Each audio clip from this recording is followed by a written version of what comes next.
All right, all right, all right. How's everyone doing out there? It's Liverpool 12th Man, and it's the Liverpool 12th Man show. We are live and direct, coming live and direct from the Lyra Bird. We're going to be taking off here. I know that there's been some little bit delays, I guess you could say, with our scheduled takeoff, primarily because of the clocks and everything else, and it's my computer is had the wrong date and everything else. Lots of different things. So we wanted to make sure that everything was on par and everything was on board and ready to rock and roll, so we can do these ratings and get you guys opinions on some of the stuff that we're going to talk about. Obviously, you know how we do it. Mighty Red's Army is always the best and undefeated out there. So we always like to have you contributing as much as we can. Ozan Kabak, yes, he plays center back. Big up to you. Hope that you are well as well, my brother. And all the Reds out there looking and watching or listening. I hope the same for you too. I mean, I guess top of the league to everyone is the best way I could say it, top of the league to you, my Reds, top of the league. Exactly. I have JK with us today. Brian is going to possibly be joining us pretty soon, possibly. We can all only hope, but if not, it's all good. We are going to be able to definitely get you guys what you want, and that is JK. How are you doing today? All good, bro. Hope you too, yeah? Yeah. I mean, top of the league to you, You know what I'm saying? top of the league to you. Anytime we can, it was a fun period of time when we could say that back, in January, Mhm. I mean, it was definitely a little bit of a Christmas treat, I think, because that's right around the time when we went top of the league. And then January was full of it, and, full of being able to say that to all of our Reds out there. Mhm. Then, Arsenal stole it for a couple of weeks, and we took it right back. Exactly. He said, yeah, exactly. He said, let me And- get that. Let me hold that. yeah. And the good thing was 99% of the guys, the Liverpool fans, were like, let us win and let them guys draw. And look what happened. Yeah. I mean, I've been, you and I were both talking about this, and Brian was talking about it as well. And we were all just basically saying how we just have to win. We primarily were just saying, we were primarily just focused on us winning. You know what I mean? That was the primary concept of let's just win. That's all we care about. Let the cards fall where they might fall. Let's not worry about everyone else and everything else, yada, yada. But obviously, that was a big matchup. Possibly the two biggest games of the week were on Sunday. And with that said, I mean, it meant that we're going to have the top three teams battling it out. Let's not get it twisted. Brighton is competing for things, as in they are trying to. I think they're at the time they were about 6 points, I think, out of the 5th or 6th place in the league.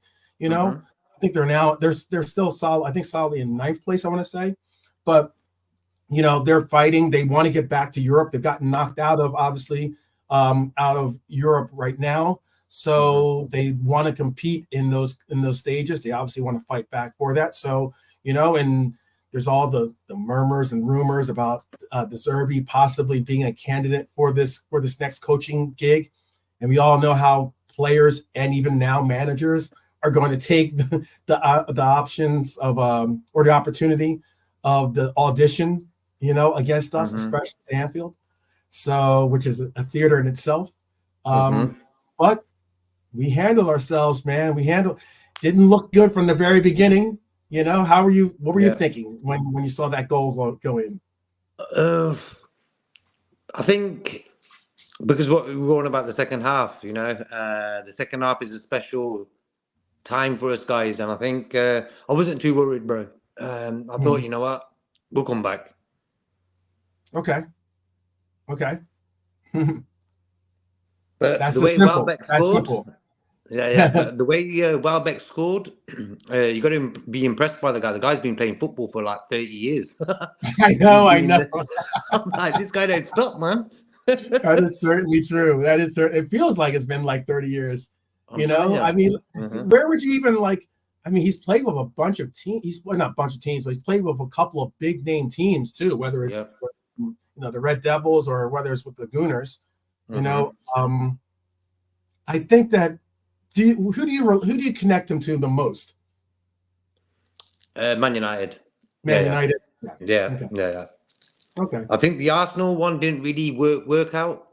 Like he would have been still there probably. You know what I mean? If he did well. Right. But at United, he got his name known. Right. But the strike he got yesterday, top strike, bang. There was nothing. There's absolutely nothing you could do about that strike. I mean, like realistically, when I saw it was 6 a.m, 6 a.m, and little hip hop reference there. And it was 6 a.m. here, and I mean, games, you're wiping sleep out of my eyes type thing, and it's like what was it, like a minute and so into the game. And we see that happen, and I was just like, I just remember just going to wake up. Yeah, it's time to wake up, I guess. Yeah.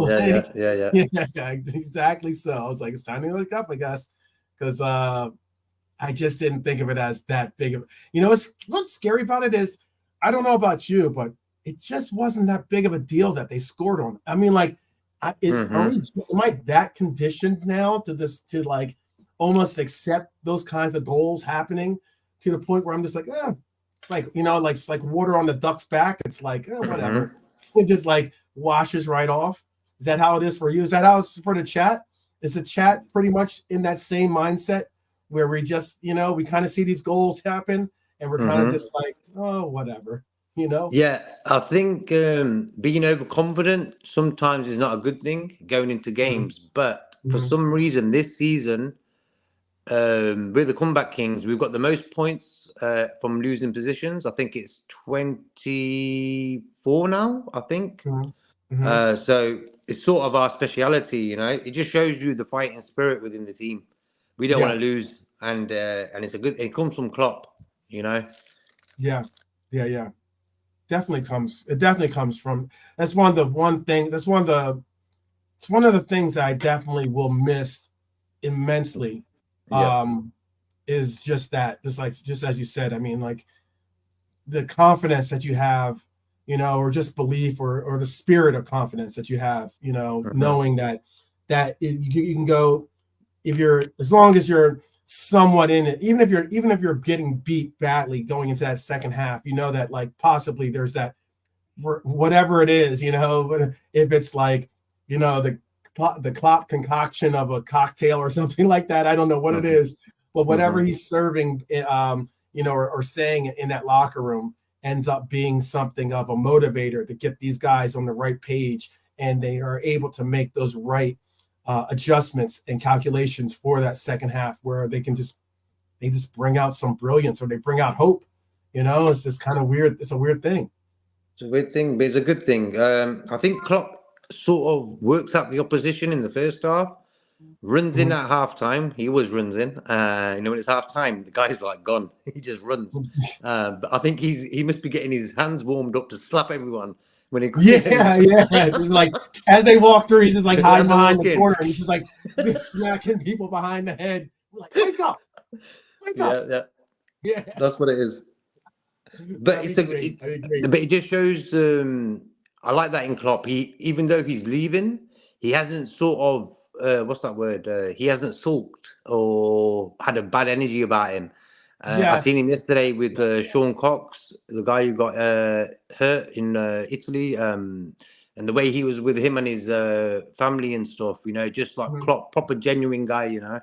So we're gonna miss the guy. Oh, absolutely gonna miss him for sure.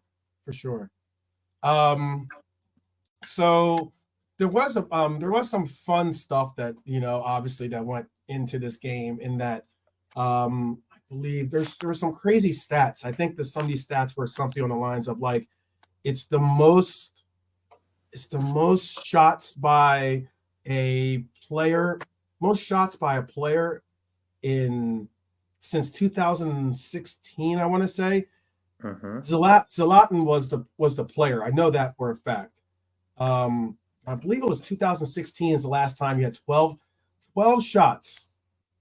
12 shots by Mohamed Salah this weekend. The man was you can definitely put that the man was determined to score. He was certainly determined to score, this to say the least. 4 shots on target, 5 shots off target, 3 shots blocked. But, had 2 big chances that he missed as well. But he was determined, very, very determined to score.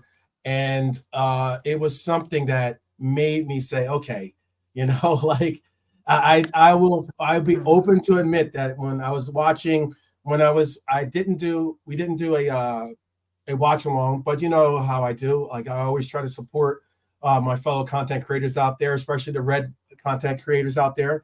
So I was watching the Bajan Reds content out there, and I was in the chat saying, I put it out there in the first half. I said, Mohamed Salah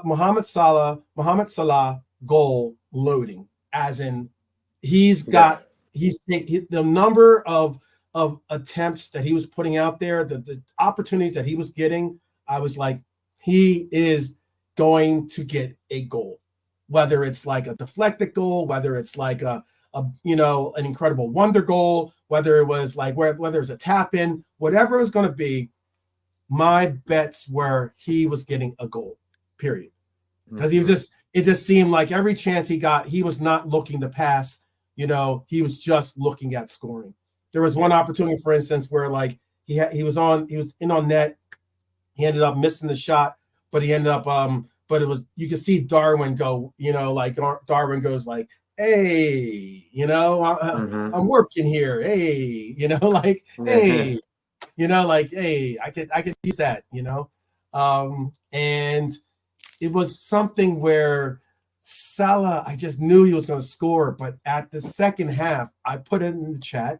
I said, hey, maybe I get Salah's going to score or should score, but is it going to be coming up on that time, that 60th, not necessarily being him be the first sub, but necessarily like that 75th minute or 80th minute? Are we going to get a full 90 out of him to try to see if Salah can score and get his goal? Or are we going to maybe mix it up and try to get some fresh blood in there and try to, maybe bring in Elliott or maybe bring in even Cody for a goal? Now, I will admit that I'm more the hands-on favorite or the odds-on favorite would be for Salah to get that goal before Cody gets that goal, obviously, in current form.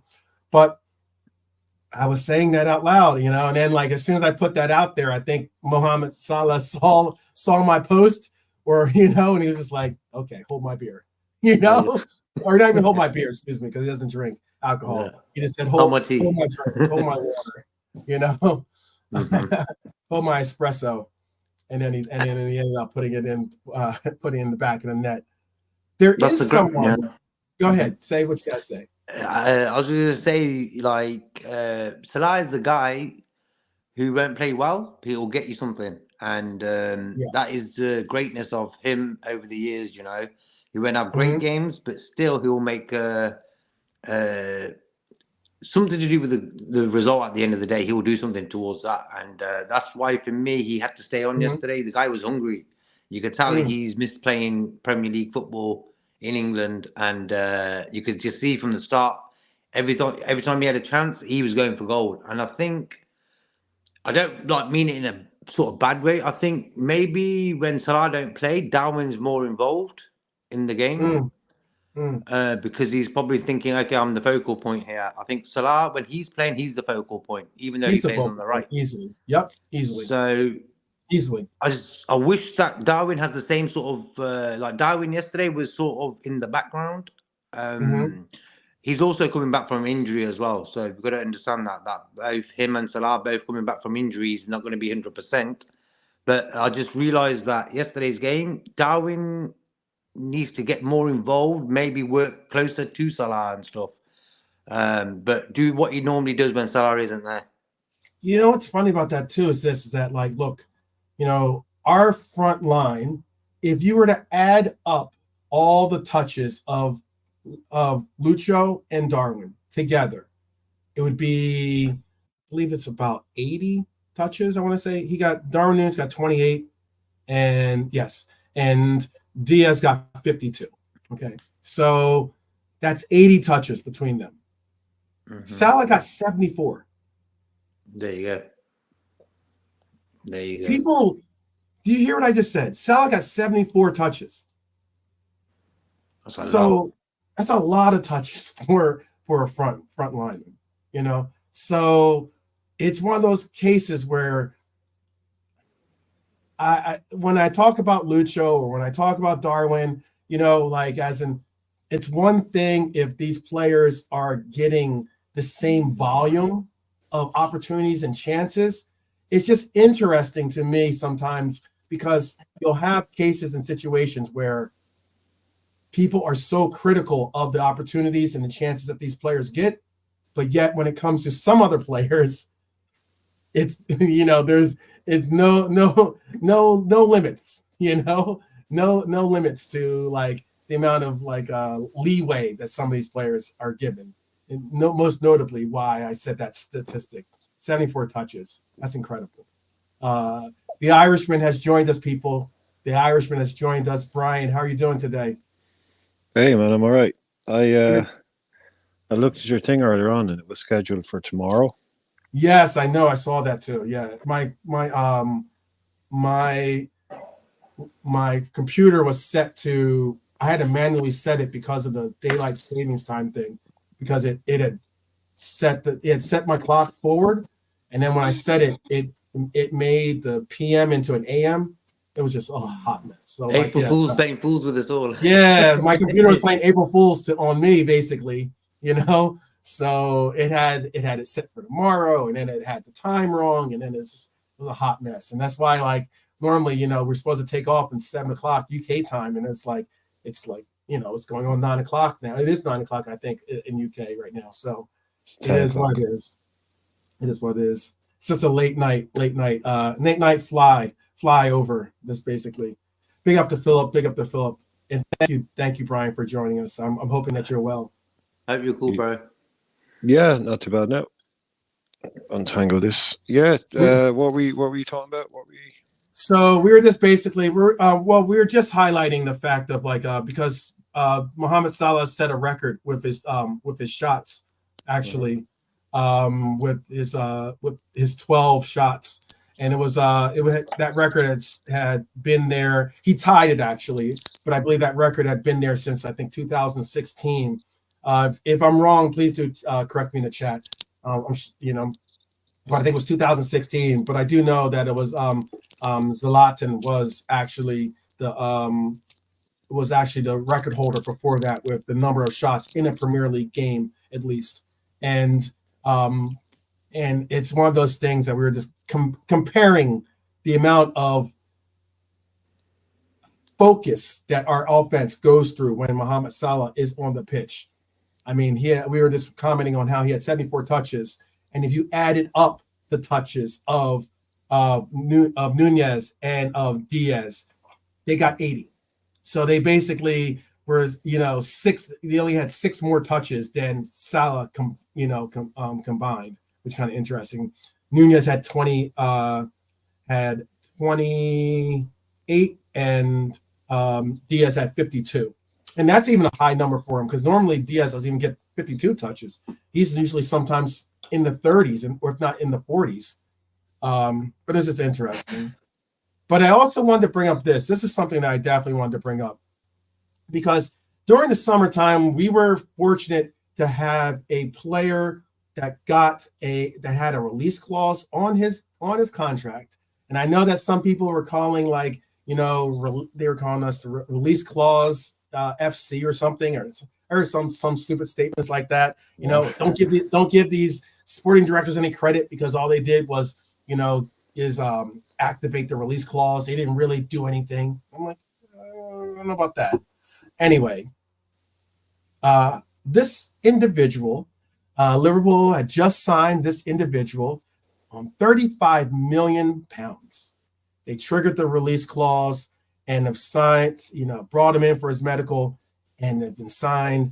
We heard that Here We Go confirmed, and we were blessed to bring in this guy. How great of a signing is this guy?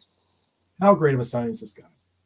Brian, what were your thoughts when we did sign him, and and now what are your thoughts at hindsight with the knowledge of how we got this individual, considering we were ready to spend 100 some odd million for his partner in the holding role, but we ended up picking up this guy from Brighton, from the team we played on Sunday. What were your thoughts when you saw him and what's with hindsight, how you feel about the signing? Well, I didn't. Well, I thought if we'd gotten our way, we would have signed both of them. That's the way I see that this summer. I don't think that we went we'd signed McAllister and then we went for Caicedo. So we had him in the bag already, and we wanted the guy that was his partner. That made sense to me. I didn't I'd seen an awful lot of him, but through highlights, and I had an idea what kind of player he was. Then he went to the World Cup, and I knew he was a good player. I knew he was potentially ready to take the next step up, but you don't really, you've got nothing to prove it. But he was clearly, he was, I would have said, not their most important player, but easily their second most important player. So he'd shown he could do it. So it was somebody, it wasn't blowing my mind that we'd signed him. I just thought, yeah, we've gone and got a really good player there. Not some superstar. We've just gone out and signed a really good, young, skillful, but Premier League proven number 8. So I just thought, great signing. Should be, if he works out, should be really good. Should be a bit of a no-brainer. Because at 35 million, he wasn't like we'd gone out and put down Tchouameni money on him, or Camavinga money or something. Even the money we offered later for Caicedo, but different position. But someone in his position for that money, I kind of, I was not on the fence with it. I just thought, yeah, that sounds about right on every level. But I think now he's 80, 90. He looks like an 80, 90 million pound player. Yeah, exactly. It doesn't. You don't get three times what we paid for him, basically. Yeah, you don't get a lot for 35 million, but it's still borderline. Quality. You can get a good player for that. As mad as it sounds, but I think we got it right. Like you're saying, these boys, they only signed or they only triggered the deal. Well, anybody could have gone and triggered the deal, Exactly. We had to convince the player to come to the club and sell him the project, as it were, and say all those nice things. And it's all part of it. But I think, you're talking about one of the signings. See, you're probably talking about one of the best bits of business we've done in... Well, I don't know. We bought some great players under Klopp, but he's got to be one of the best pieces of business, without a doubt. Yeah. And these last games, the level's gone up altogether. Yeah, I could say that too about the next, and then I'm gonna get JK's thoughts, and he can also expand on the McAllister. But again, we got a whole lot. I got a whole lot of pushback by people for our former sporting director that just left with us. Big up Norm. Norm's in the house. Big up Norm. Actually, I think Norm went to the game, I think, too, by the way, which is pretty cool. What, the Brighton game? We got a beer for you. We got a beer for you always, brother. Yeah. What I was going to let JK kind of discuss, too, is because in that same cycle, that same summer cycle, we got this guy in, too. This guy was pretty much is looking like somewhat of a steal for what we got for the 16 million I think we spent on him. You could probably say that if we were if you wanted to if you were to move on to other pastures, we could probably get 3 times the amount for him too at this moment. Hey, what were your thoughts about that as well, JK? You can expand on your thoughts about when we did bring in McAllister, and you can expand that to your thoughts about Endo as well. Yeah, the McAllister deal was a bit of a surprise to me. considering the sort of guys that Klopp normally sort of goes after, like work machines. So seeing McAllister coming in, maybe it was because Thiago wasn't really fit enough to do anything this year. So I think he sort of came in to replace him, and for the fee we paid for him, you can't moan about that. I think that's like considering he's a World Cup winner as well. I never really rated him as so highly. I didn't really realize he was that good until I seen him play for Liverpool. You know, now I've realized, this guy knows how to play football. You know, so I'm really happy we got him instead of Caicedo. And considering Caicedo would have cost him like 4 times the price, actually 3 times the price, nearly a bit over. Whoa. When has this become a narrative that we got him instead of Caicedo? We wanted both of them. If we have the choice between the two, if we had to pick one, I'm happy we took this guy. Oh, if you got, okay, but it's, no, sorry, go ahead, sorry. Whoa. It might be late, but that woke Brian up. That definitely. It's like you were saying, like getting the both pair in. It's like if you get Batman, you want Robin as well. You know what I mean? So, okay, I got you. So did we get Batman or did we get Robin? I think we got Batman. I think we got Batman. Yeah. At the moment, right now, especially, I think we got Batman compared to what we're seeing from Caicedo at or the even more so, the Batman Robin pair that we got is better than the Batman Robin pair, whether it's Lavia or Caicedo. That would have been very us. If Caicedo did come along, he would have been good for us. Yeah, totally. That's the whole thing. Yeah, he's at the wrong club, bro. You come to Liverpool, you come to play football first. It's not about the wages with Liverpool. Where in Chelsea, it's the wages first. Then we will have a kick about, you know. So it's a different sort of mindset at both clubs. And just quickly on Endo, I had a few chats with my guys who lived in Stuttgart, went to the games and stuff. They said Endo, he'll give 100%. So with that alone, I was like, okay.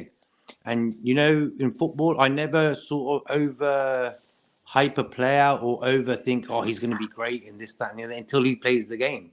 And Endo slowly has shown that he knows how to also play football. Very clever. The way he places himself on the pitch, always available to Kwanzaa and Van Dijk. That's what I like about him. He's always there. Yeah. It took him a while. I was watching games at the start, and it was the keeper was stepping out into the middle, and he was in the middle of midfield. It was like, where are you, man? What are you doing? You need to be dropping. Like you need to drop because we have nobody. And I think another thing that it's not an anti-Endo thing, but I've seen a few people saying now that McAllister's form is all down to Endo. And sorry, but that's just nonsense. What are they're saying it? What? It's basically McAllister is showing his best form because we have somebody playing in the number 6 now. Okay, that's BS, but yeah, we have a top number 6. A top performing number 6, someone who's finally learned how to do the job for Klopp, because you can see, and it's not because it's Endo, it's because we have someone doing that job and he's good at it. And I think you can trace exactly how long it's taken Endo to get up to speed, get up to rhythm with McAllister's form, because when it gets to the point where Endo is really up to speed and really in the team, and then you see McAllister's form going up as well. Because he doesn't have as much defensive responsibility now, he can start playing more as the attacking player that he was, and it's because we have a 6. And this is one in the eye to all those people who said we don't need a destroyer. You know, stop saying we need Caicedo. We don't play with a defensive midfielder. We don't need a defensive midfielder. We don't need a 6. And it's like, well, there you go. That's what happens when we get. I never said we didn't need the DM. If anything, I always said that the DM that we were somewhat constructing by having McAllister play there was something more of a. Oh, were you one of those people? Sorry, I didn't know. No. I'm just making sure in case someone tries to, because obviously I was a big cheerleader basically for Endo and him But- joining the team. So I was saying we wanted both. I was just saying that we wanted having the options of having both would have been primarily bigger concept for me. That's what I was trying to get across. The way I remember it was we didn't have a number 6. So people were saying we don't play with a 6. And I said, well, yeah, we don't because we can't. I was like, watch what happens when we got one and he came in. This is before we had the chance to bring him in. This was like, come on, guys, wait, we're going to. It's like, oh no, Klopp doesn't do that. It's no, he tried to buy Caicedo. I wasn't saying. Yeah, I wasn't. He tried to buy Caicedo. So he needed someone like Endo, but you can see now that Endo his best form is coming in, that whole midfield is linked together. And this is why McAllister, I think, Endo has his best few games have been the last 4 or 5 games, right? Mm-hmm. When have McAllister's best games been? The last 4 or 5 games. McAllister's form has gone through the fucking roof, lads. Like he's doing stuff on the ball now that I didn't think he could do. He's slowing the game down with one touch. He's dumping players. He's dumping 2 players with one move, and then just releasing the ball. And he's playing with super confidence, and that's because he knows he's got that guy in behind him. Exactly. You don't have to worry. He's got your man in behind him now. Yeah, he doesn't have to chase. He doesn't, and he may not even have the issue because Endo's come along and smashed him before it even becomes an issue. Watch his form go up and up. I'm bringing McAllister into my fantasy football team because I think over the next few games, I'm expecting him to actually score a few goals and get a few assists because every time he was on the ball at the weekend, something nearly happened. Well, I think we've got a special player there, man. Really special player. In McAllister. Yeah. I think I was going to say I think we have 2 special players, to be honest with you, because I believe that I think one of the things I always used to point out about Endo especially is that I kept saying that he's a workhorse. He's someone that is going to be he's like that. He's the grunt. He's the guy that he's that guy that will do the heavy lifting.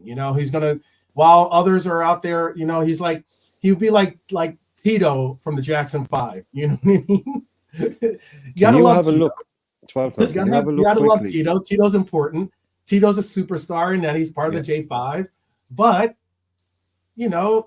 he's not. You're not expecting him to be the superstar. You're not expecting him to be that guy out there in front trying to do these different things and such. But he plays the bass, and that is one of the most important parts of music. Can you see how many yellow cards he's on? I reckon he can't be far off. Okay. Potentially missing a game because did you see the one he got at the weekend? 8, bro. He's close. He's got 8, I believe. Yes, he's got 8. Yeah. I think he does. Yeah. I heard that it was 8 by then. Yeah, I'm gonna look for it. That one he got at the weekend was funny. It was like I haven't been yellow carded yet. He's on 8 yellow cards right now. Yeah. I think so that 10. Does now put him into that warning zone when it comes to be able to get that 10th.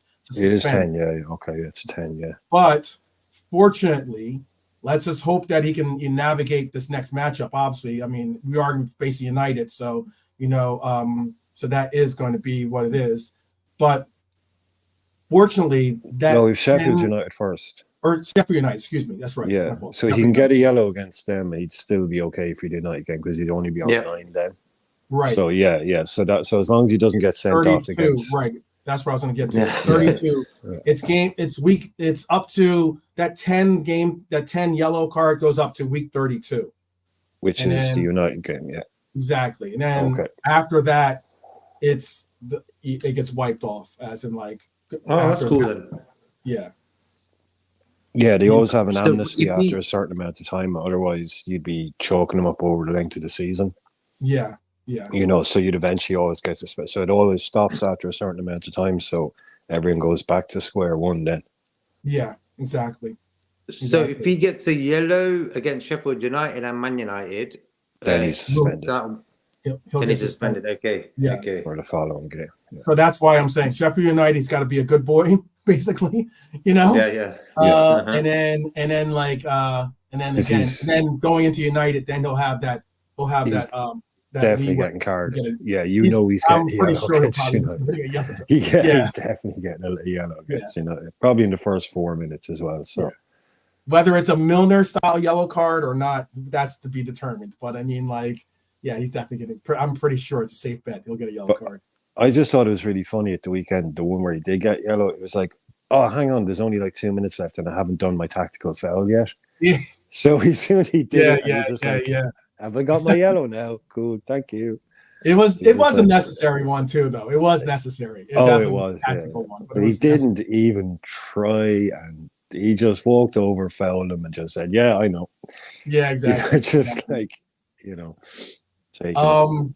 So we do have Norm in the chat. Cedric, big up. Philip, big up to you guys. I think Daz was up. Daz Reynolds was here too as well.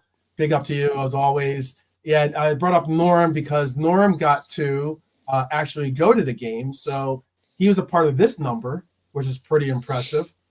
This was originally one of JK's avatars as well. Mm-hmm. He got 61 record league attendance.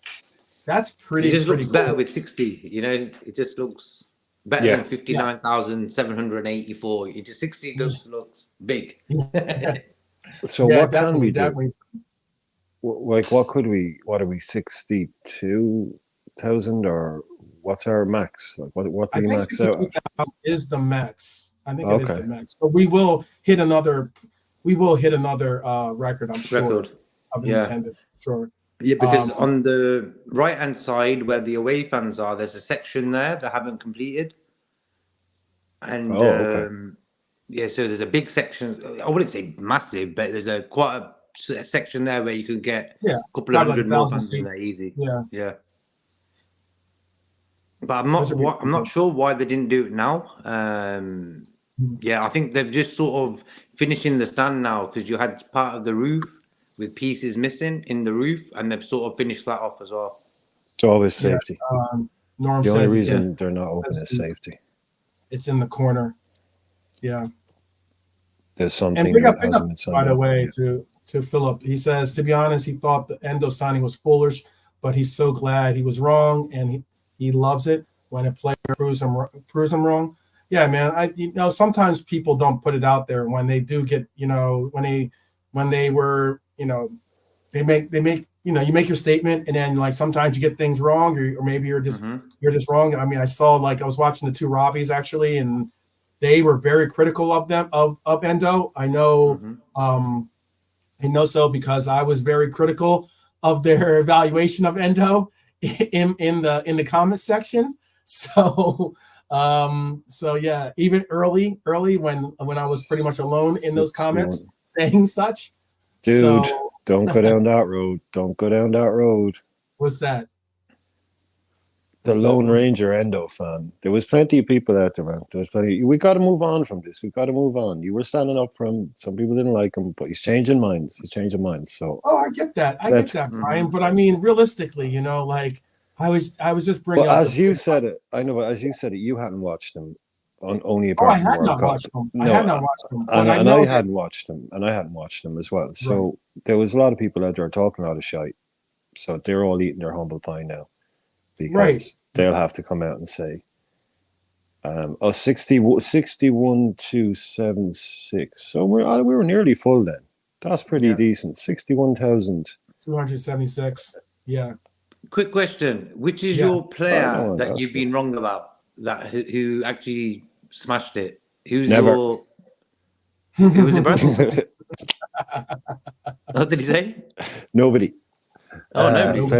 Player I've been wrong. Like good or bad. Like, can it be like I thought he was going to be good and he was shit, or can it that's the one? No, the other way around. You thought he wasn't going to be that good, but he was.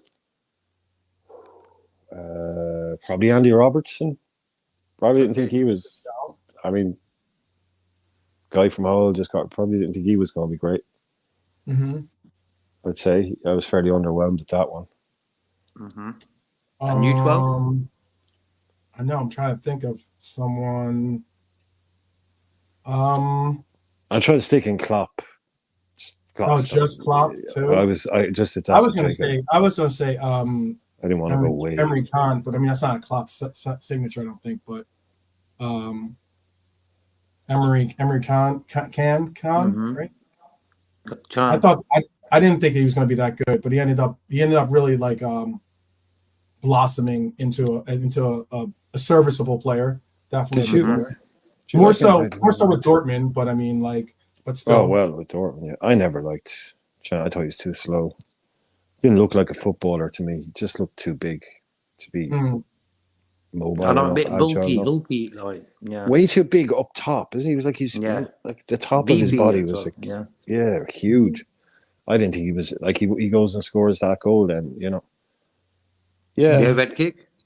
Yeah, I remember that one. I tell you, my player who I thought wasn't going to be great, and I wrote it on Twitter, and then like 4 years later, they came back with a reply. I told you it was going to be good, or something like this. It was Mane.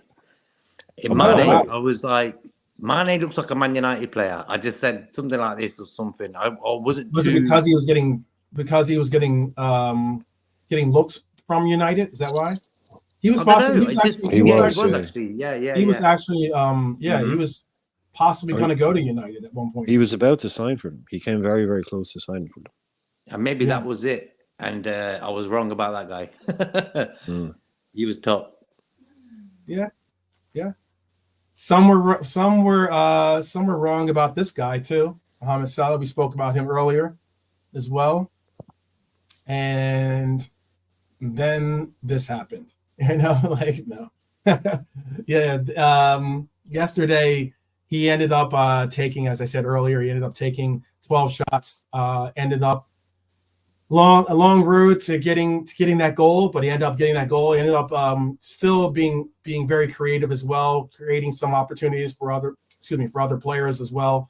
But I mean, we're very fortunate to have Mohamed Salah on our team, the Egyptian king for sure. I want to get into these ratings now because we want to make sure that we stay on task with this. So I wanted to get into these ratings. I wanted to get into you guys can all give me your ratings in the chat as well. Obviously, you know how it goes. We will always include your scores as part of the evaluation. And I think it's pertinent, I guess, or it's good to go with wait 1 second. I was talking about an actual player that we ended up getting. How we got Bobby, that is true, Norm. How we got Bobby was pretty interesting as well. He brings up the fact of we were strongly linked with Depay and United strongly linked with Firmino. Then out of nowhere, we got Firmino and they got Depay. Yeah, Brendan didn't want Firmino. He wasn't really that interested in it. And the boys in the back room were saying, it's what we got to do. We got to go for this kid. I'm glad they did. I'm glad they did. Yeah, he was out in Colombia. I think he was out in Colombia or somewhere like that. And Ian Ayre flew out, left Brendan behind in Liverpool, flew out with one of the other guys, got the deal done, and came back. And Brendan was like, "Oh, okay." He wasn't happy at all. But that was one of the first times where the data boys were like, "No, this is the player we need to get. This is the player we're going with." Yeah, you'll have to deal with this. Yeah. They overrode the manager, as it were. So yeah, that was one of those like, you know what? Okay, we get what you said, but we're gonna have to, we're going with the stats. Politely disagree and go with who we know is going to end up getting results. So we're gonna start with Kelleher. What would you say your rating for Kelleher was in this game? If you want, I can go first. I was going to have him at 68. I thought that he was good, not great. That goal that he let in wasn't his fault. I'm not saying that at all, but there was, he had a goal prevention of a minus 0.03. He only had 2 saves in the box. Didn't have really that much to do. He had 46 touches, but I could have probably given him like close to a 70. What's your ratings for him, guys? JK, you want to go first? Yeah, I think Kelleher yesterday didn't really have much to do, but what I like about Kelleher is very good on the ball, the way he passes and the way he times his passes. He doesn't pass straight away or he's flustered. He does it in a way where he's like a centre back. And that's the way football is now. Goalkeepers need to know how to play football. It isn't like the old days where they just save the goals and kick the ball long. You know, it's now they're playing like a sweeper role, right? Sort of. And with Kelleher, he's pretty good. You know, in that aspect, he's very good. But for yesterday, I just give him a basic 7, bro. 7, yeah. I was like close to a 7. I'd say 68, 70, something like that. Okay, 70. What would you give him, Brian? He didn't really, like you say, he actually didn't have a lot to do, but you've got to be there. You've got to be that presence. Like these days, they do it more than we do. And I mean, Brighton, the way they pass the ball to a goalkeeper in pressure situations these days, some of the passes they were given to Verbruggen, passing the ball to him on his own goal line, with players 2 yards away from him. Like we do the same. We don't do it as extreme as that, maybe, but we will do it. So a goalkeeper these days, like that stuff, if you did that 20 years ago in the Premier League, if you set up and you had your defenders playing passes, they would have, you would have been taken away at half time by the men in white coats and sent to the loony bin. They would have, what is this manager doing? They're passing the ball back to the goalkeeper in their own box. Right. Goalkeepers would have just booed it. As soon as the ball comes in, man, they just launch it into the stand, launch it 80 yards down the pitch. These days, what you're asking them to do, it really is, it's amazing. And to do that like in training with your mates and whatever, like you don't want to mess it up. You mess up and everyone's laughing at you because you fall over. Do that in front of 60,000 people. And man, I wouldn't like that job at all as a goalkeeper. That's, that really takes stones to just do that. And to be that good now for him, to be our second keeper and to be that good under pressure, I just think he's phenomenal. I'm so happy he's Irish, Yeah. But we don't play football like that. With Ireland, we don't play around at the back like that. So he's not really needed to do that. But just fantastic, I think. But again, just on yesterday, I give him a solid 70. Sorry, yeah. Okay. So let's make that then a 70. That sounds good. He had a 7.5 from Ian. Miners in the chat. Nice, all right, Miners. I see Miners in the chat. How we doing, Miners? Big up. And Ian. Yes, definitely. Ian gave him a 75. Philip gave him an 80. I'm gonna stick with a 70. How about for Joey G? JK, what would you give Joey G? I think yesterday, what he did in the injury time, the way he just he gave 2 passes astray, took his numbers down a bit. I think he didn't really need to do that. Yeah. But for me, technically on the ball, he's very good. He very rarely loses the ball, but yesterday for some reason he just thought, I want to get this 30-yard cross across the pitch. I was like, bro, you don't want to do that now.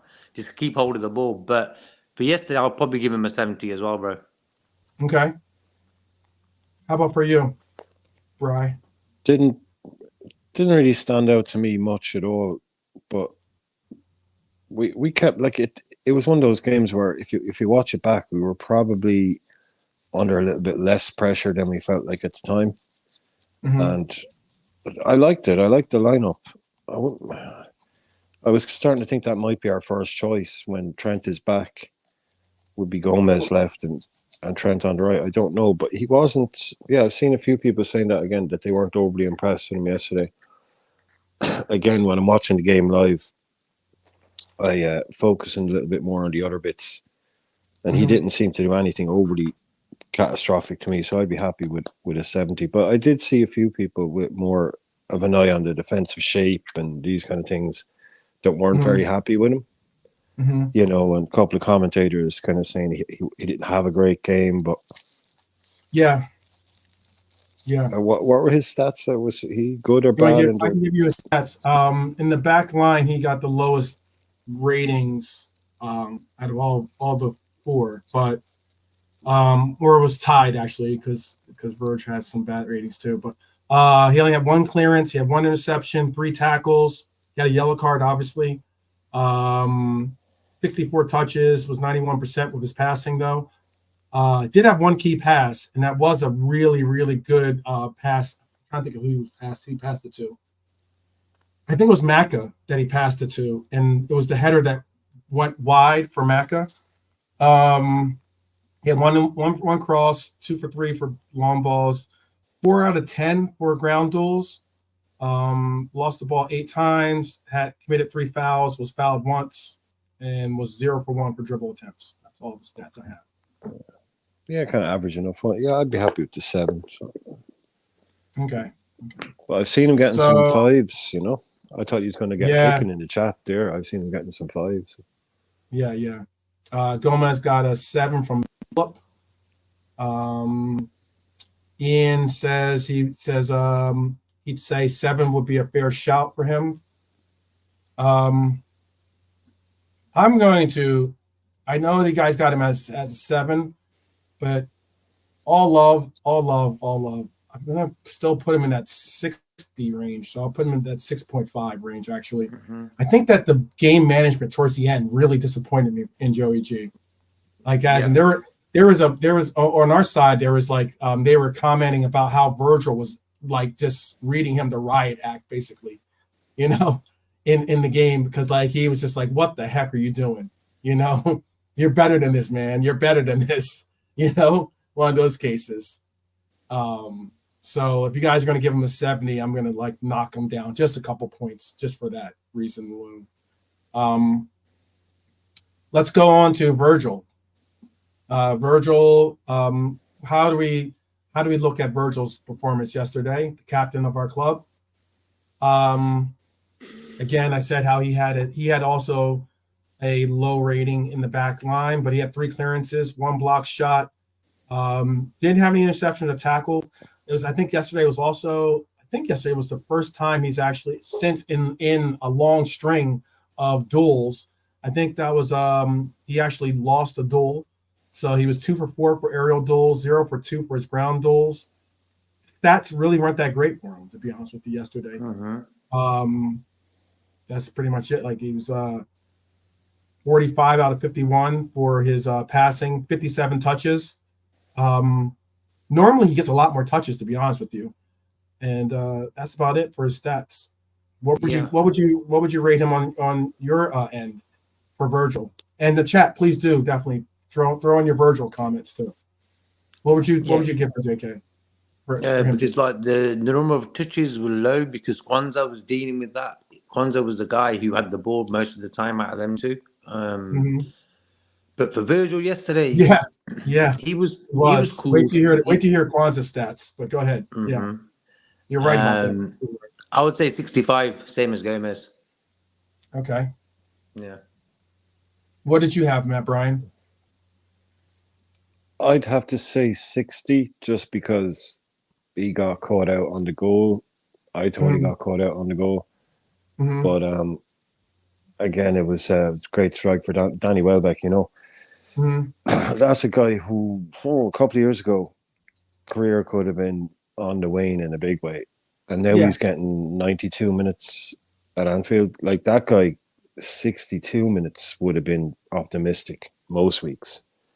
Yeah. You know, and he... Well, Verge don't like people like him. I don't think Verge probably prefers a Haaland, not that he prefers a Haaland or something like that, but players like Welbeck, because they're not very good, he can kind of do the unexpected, but he's also really brilliant in individual moments. Like, you don't play for Arsenal if you're not good at football. Every now and again, he can do what he did yesterday. Right. And hit a shot like that. But he's probably a bit more unconventional, you know, sometimes. And he's experienced. He's wily. He knows how to play the game.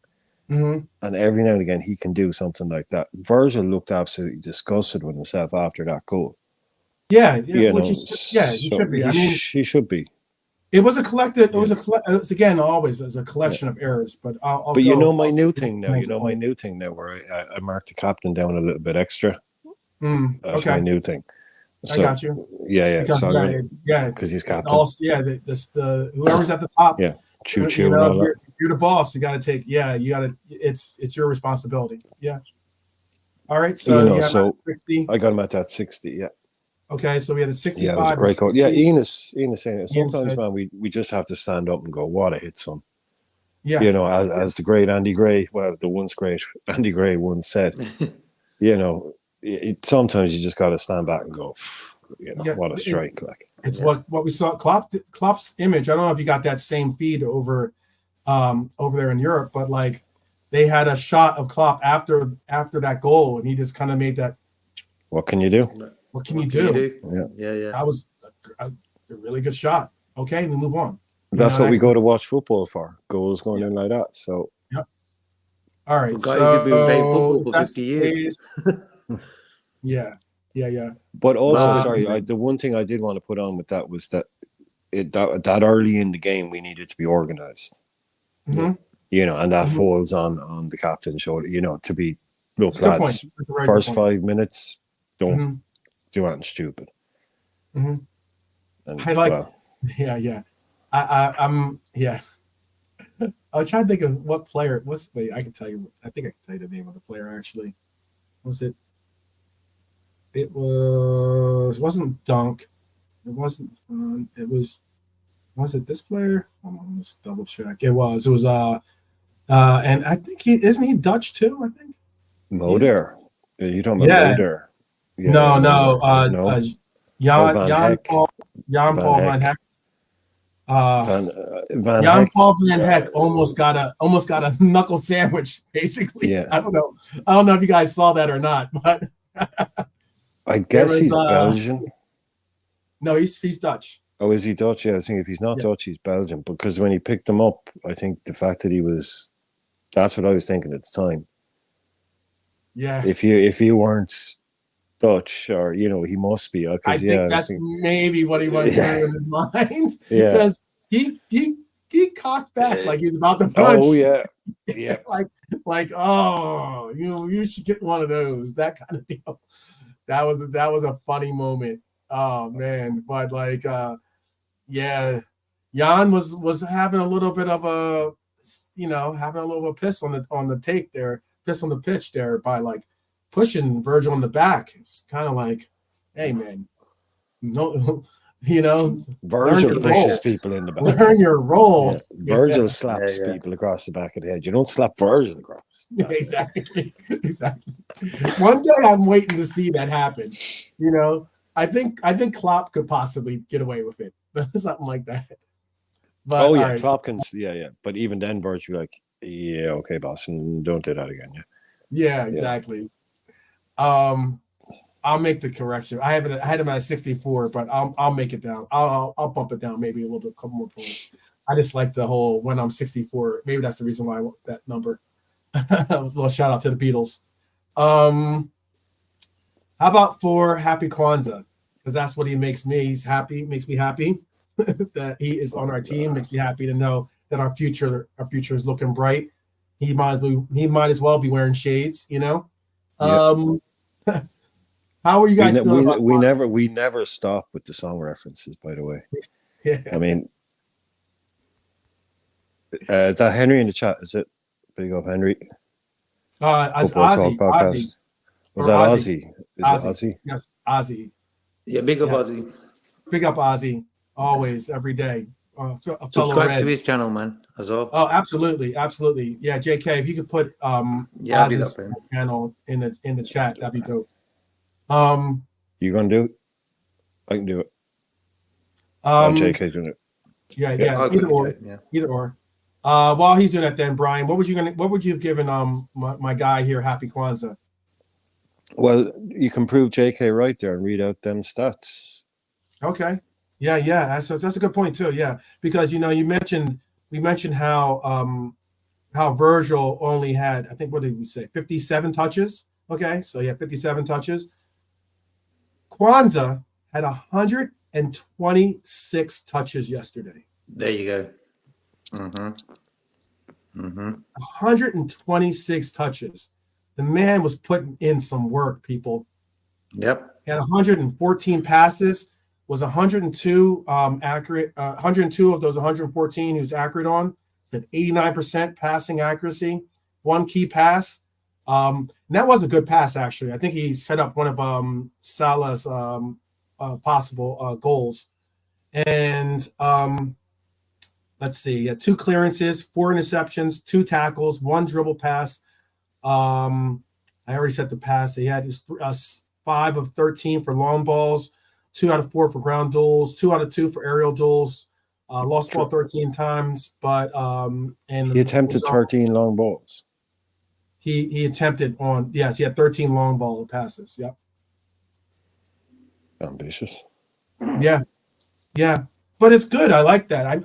We've, you know what we're starting to see a lot more of is we often see the diagonals that Virgil makes. You know, obviously, and the obvious reason why is because we're obviously trying to feed Salah. But one thing that has now been a part of not only Konate's game but also Kwanzaa's game is that they're trying to incorporate more of the long passes into their games. They're trying to incorporate those same attributes that you see from Virgil, with also even sometimes switching it up, whether it's going a long ball directly forward to the right side, or if it's not only that, it's the diagonals that I spoke of. They're also starting to bring it to the left side, where we're starting to see Diaz get more touches as a result, you know, as a result, which is really, you have really to be able to do it. If you're going to play in that back four, if you're going to play in that system, you have to be able to not play that ball as like, you know, like a Pirlo or whatever, but you have to have it excuse me, to some degree in your locker. But I just thought 13 was a lot. That must. I'd love to know if someone can tell us why the that imbalance was there. Why Kwanzaa was almost 3 times what Virgil was doing in terms of getting touches. Definitely over double amount. Yeah. I'd like to know what the quirk was. There some reason, statistical quirk or tactical kind of quirk that meant he was free and Virgil wasn't, or whatever it was. But it shows the trust that he has in it. Yeah, you know, give him the ball, let him play, let him pass. You know, but that kid. Well, there is. You know what? I do have a reasoning for that. Is this kid the fucking definition of under the radar? Seriously, like, if there was anybody else in world football, well, no, there are some kids, but if there was kids in other teams playing like he's doing now at his age, with this kind of confidence and looking like he's been around 10 years, nobody's talking about this kid. Yeah, there's absolutely like he's just walked in and like, well, look, we are, but I haven't heard anything really in the outside media like. Has anyone noticed this guy playing for Liverpool is like, what, 20 years old and he's world class nearly? Yeah. It's crazy just how, like, he's just coming. It's almost like stealth.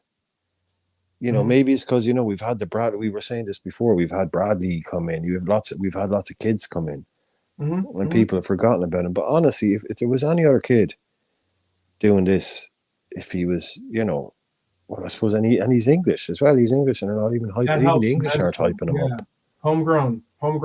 That's a word that we haven't really been hearing too much about, you know, as of late.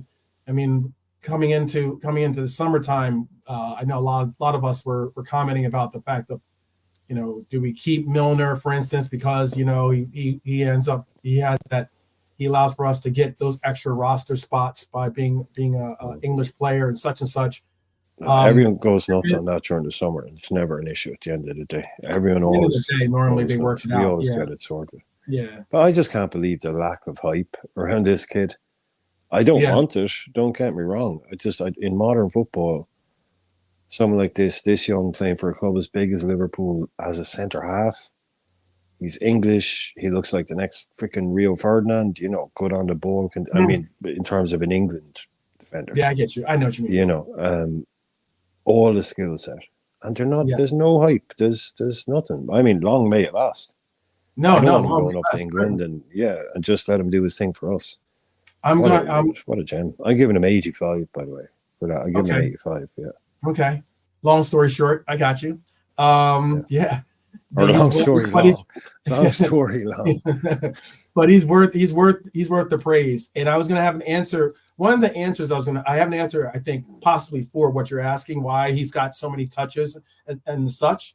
And also, I was going to bring up the point of what Ian brought up too, which is a very valid point. It's something that I was noting as well early, and that is I was noting it actually not only from not more so with Konate than with Kwanzaa, because early in the campaign we all enjoyed the fact of what attributes that Matip gets.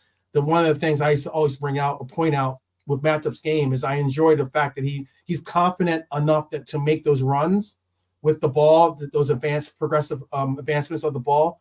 And with Konate, you start to see that aspect a lot more into his game. When he was obviously platooning with Matip, but now that Matip's no longer there, and now it's the platooning of Konate and Kwanzaa in that role, we're starting to see Kwanzaa even take on some of those roles as well of making those surging runs, as Ian says. Ian says, good to see him bringing the ball forward like Matip as well, 12 surging runs, having the confidence and belief to go on a run. So good to see. It is impressive and important because it opens up the field a lot. And not only does it open up the field for obviously our other attacking players, but these guys, when you have a center back that is good with the ball at his feet like that, and he's able to make those runs, it's hard. It's very difficult to get the ball off of those players because you can't.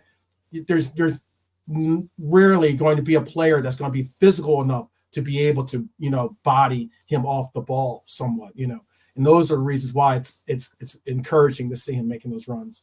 And what I was going to say is being also the reasons why he might be getting so many touches is because teams are focusing on our right side regardless. And that's the reason why it's a point that I was going to bring up for Connor as well. But it's one of the reasons why I was so harsh with their ratings against our right side in the United matchup. It's the reasons why I'm also bringing it up, and I put up on my Twitter feed about how it's interesting. It has nothing to do with Trent being there, and that's obvious. It has nothing. I said that from day one, man.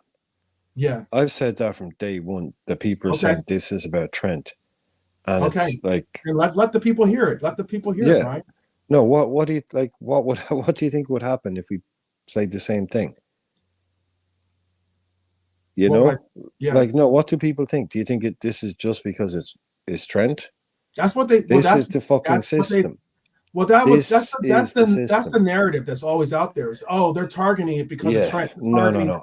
Side because of Trent. I'm like, man, how many times do these people need to be bashed over the head with fucking reality? You cannot you cannot move on a pitch without a manager's say so. You don't go anywhere without a manager's say so. These guys are drilled with like the control that managers have. Now, Jurgen Klopp has a bit more chaos, but the control that managers have over these players these days. If Matip is going on a forward run, if Kwanzaa is going on a forward run, if Konate is going on, it's because he's been told he can. If he's not been told he can go on a forward run, if it presents himself, he don't go on one. Like, no, we play a risk and reward system that opens up our right flank. Right? No perfect tactic. If there was a perfect tactic, everybody would play it and every game would end nil because they cancel each other out, right? Everything is risk and reward. That's our risk, is down that right-hand side. So, yeah, it was like watch and see. It was happening with Gomez. No one would say that it was happening. And he'd be in for a game. And then Trent would come back. And now see, they're targeting Trent. They're targeting Trent. They're not targeting Trent, lads. They're targeting their right-hand side. Fucking Maldini could be right. It doesn't matter if he's going to be in midfield. They're going to target our right-hand side. So it's got absolutely nothing to do with Trent. He just is the guy. Bradley now. Bradley. Everybody loves Bradley. He got pulled out of position. He got caught out of position. He got dragged into midfield. Yeah, Oh no, he's a better defender. He's a better defender. It's the system. it's the It's system. not the Thank players. you. It's not the player. Come Exactly. on, like, come on. Now, Exactly. That's is why Trent a on the good narrative. no? That's a But lazy.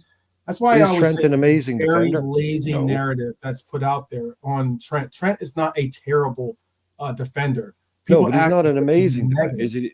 Is he I'm not amazing saying defender? he's an No, amazing no, defender. no, I'm no. not That's what I'm doing that saying. No, part. he's not an Yeah, amazing defender. He's not the worst defender in the but world. he's not the worst defender. And He's people put it as if he is. And I'm like, I don't understand that at all. It's more so the system puts him in perplexing positions.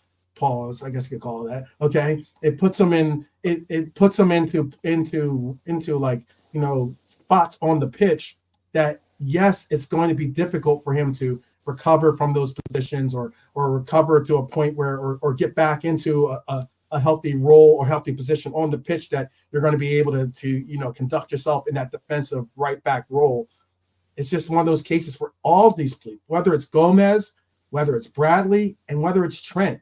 The sooner we start recognizing that, and the sooner we start, you know, saying that, maybe the sooner that narrative can be kind of like pushed to the side. That's all. But let's get back to let's get back on track here. You had him at a 75. I thought you said for Kwanzaa, right? 85. 85. Okay, just make sure. Yeah. JK, what did you want to put for Kwanzaa? I'm going to give him also an 80 because of the amount of touches he had in the game. It shows like, you know, sometimes when you got a top player like Van Dijk, the other guy's sort of like a background type of guy, you know, he doesn't really take control of the game. And what I liked about yesterday's game was Virgil was sort of more laid back, not on the ball as much, and Kwanzaa took that. And so he's growing as a player. Respect to him. Yes. Big up Frank Carlisle in the house. Definitely be sure to go subscribe to Frank's channel if you haven't already. We'll be sure. I'm sure either JK or the Irishman will put that into the link in the chat for you guys in case you don't know. Now you know. I guess. Yeah. The song reference is just budding. Yeah. Now if you don't. Yeah. And if you don't know, you know. Now you know. Yeah. Exactly. Yeah. Exactly. This is the radio version, by the way. So, so let's keep it like that. But big up to Frank Carlisle in the house. Bless.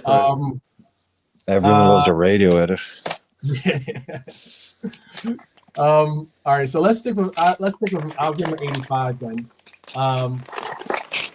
What are we feeling about Bradley then? And keep in mind too, like as in what I was trying to get across too earlier was like, you know, the goal it wasn't necessarily his fault either. I mean, it was a little bit of a collection of errors. It started by Salah making a poor pass. Actually, Salah gave the ball away with a very bad pass. That ended up putting Brighton on the counter, and then Dom had the recovery. He poked the ball into a bad position by poking it in or trying to clear it, but he cleared it into the box. And then Virgil had another situation where he kind of like poked it back out and such. But that was the only goal that we ended up giving up. They had a few opportunities to possibly have some chances out there, but I thought Bradley played well. I think Bradley played the best out of all four of the back four. What would you put Bradley at, Brian? Yeah, I know you want to get through these quick, so I'll just go with the score 75 for Connor. Okay, 75. Yeah, cool. Good game. How about you, JK? He got better the longer the game went on. Rocky start, but after that, his interception game is top. So I'm going to give him an 80. Yeah, sorry. Okay. One thing, Jamie Carragher wouldn't stop saying, I know you know Sky, but all game, Jamie Carragher was just saying, this kid's energy is off the charts. He was just laughing. That's all he said the whole game. Maybe that was getting pushed over into our because there were some making those as well. There were some that making those as well. We actually we're gonna make a quick landing here as well to pick up a passenger on the Liverbird here. This is unusual. He's always a welcome guest. He's not even a guest. He's family. So let's just put it that way too. Okay. He's a fellow Red. He's got his own channel, Football Talk Podcast. He's definitely a knowledgeable brother. I'm going to bring him in right now. Ozzy, how are you doing, brother? Big up 12, man. How you doing, bro? Good. Glad to see Bless, that bro. you could, that you had your ticket and you're ready to Yeah, get I'm on the right line. Bro. Of course, You ready to had to fly? get my way on. Had to get on. No, always. Hey, you got the TSA pass. You get straight to the gates. VIP, I like it. Definitely. We're on Connor Bradley. Did you want to give a rating for Connor? By the way, did you want to drop in and say what you thought about Connor? Yeah, I think he had a decent game. To be fair, he showed good moments. I was saying his attacking play. I think pretty much what JK said. He got better as the game went on. I think in terms of his final ball, could have been a bit better in terms of his attacking play. But defensively, I think he did quite well, especially as he was up against Adingra, who was, a nuisance throughout the whole game. So I feel like he did really well in terms of one-on-one duels, and then he had Kwanzaa to help him out as well. So I think he had an overall good game. So in terms of the rating, I'd probably give him a 75 out of 100 as well. Similar to Irishman as well. Okay. I'm gonna keep on that at. He had a good game. Let's not get twisted. I think he could have done better with the shot that he had. Considering he had just scored for his country. I was hoping that he would have been able to actually slot that opportunity that he had. But I think an 80 is a solid look. Also, let's now move on to the boss. The boss who was putting in boss hours. He was putting in some work yesterday, despite the stats not necessarily highlighting the amount of work that he was doing. But if you were to look at him, I don't have it up and ready, unfortunately. But if you were to take a look at his heat map, he was all over the pitch. Whether it was the left side, right side, in advanced positions, in goal. in the defense, in the final, in our third, in the middle, in third, final third, all over the pitch. Like basically, his heat map is all over the place. Guy was putting in some Hendo hours yesterday for sure. What would you, JK? What do you have the boss at? I'm going to give him a 75. I feel engine-wise, he's up there. He don't stop that guy. Yeah. Bit of a culture shock, hence why he got an injury with the a while back, and he was out for a while. I think his body wasn't used to that strenuous work that Klopp's put him under, Mm-hmm. But he had a good international break. He got 2 goals. Right. I just hope he got a goal yesterday. But all in all, we missed him when he don't play. Let's just leave it as that, I think. How about for you, the Irishman? Came into league like a train. Came into league looked like about 27. Looked like he'd been playing men's football for about 8 years, 9 years. He looked like he'd been playing in England for 5 years. Yeah. He was instantly adaptable. I think he's run out of a bit of steam. He's still putting in those hard yards, but I think this season is catching up on him a little bit because English football compared to German football, Klopp football compared to every other type of football, I think it's just catching up with his legs a little bit, and he isn't having that impact, final third impact, and also the defensive work that he's been asked to do. So he's very much playing a Henderson type role, whereas he's someone who has a lot more in his locker. He's got a lot of skills that we don't really get to see because the role we ask him to play, and it shows how what a top class, selfless type of player he is. To not complain, knuckle down. Not complaining, he just goes out there and does his work. Yeah. Someone who I will say a hell of a lot more to come from him, but I just think not that he's run out of steam physically. I just think I think this season is starting to hit him a little bit, and I think yesterday was just one of those games where worked his balls off. But not that I can't be not doing anything that I can give him 80 or anything like that. You know what I mean? Yeah. So I just, for his work rate alone, I'll give him 70. But I think he's one of those guys who's sitting there every day going, Jesus Christ, England is crazy. And then, there's another game tomorrow, Dom. What? You know what I mean? It's okay. Yeah, and Man United at the weekend. Oh, these new boys, they're learning quick. They're learning on the fly, for sure. How about you, Oz? What'd you have Dom at?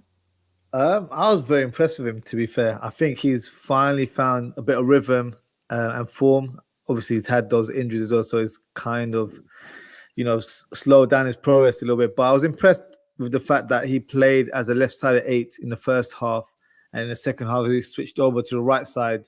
And for me, he was effective in both roles. So it wasn't like he was slowing down or he wasn't as influential. I feel like he was good on either side.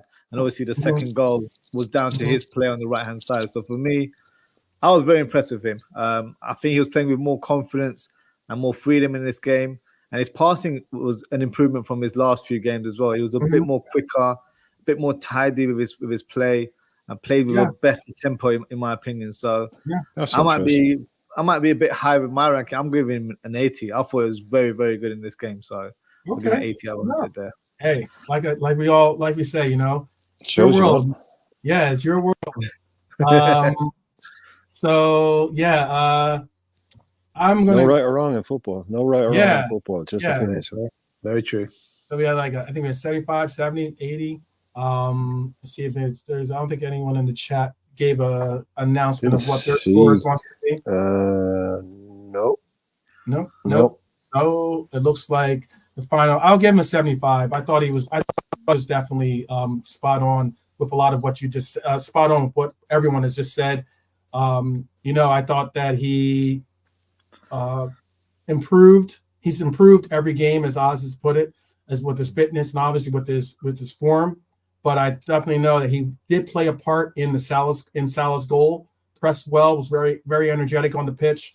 As you said, worked on both sides of the pitch. I think that was good. I like the fact that we're getting a very fluid movement between Mac and Dom as well.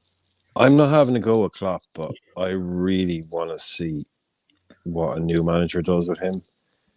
Because I think he's one of those guys where if a new manager comes up with a new type of position, we could see a completely different player next year.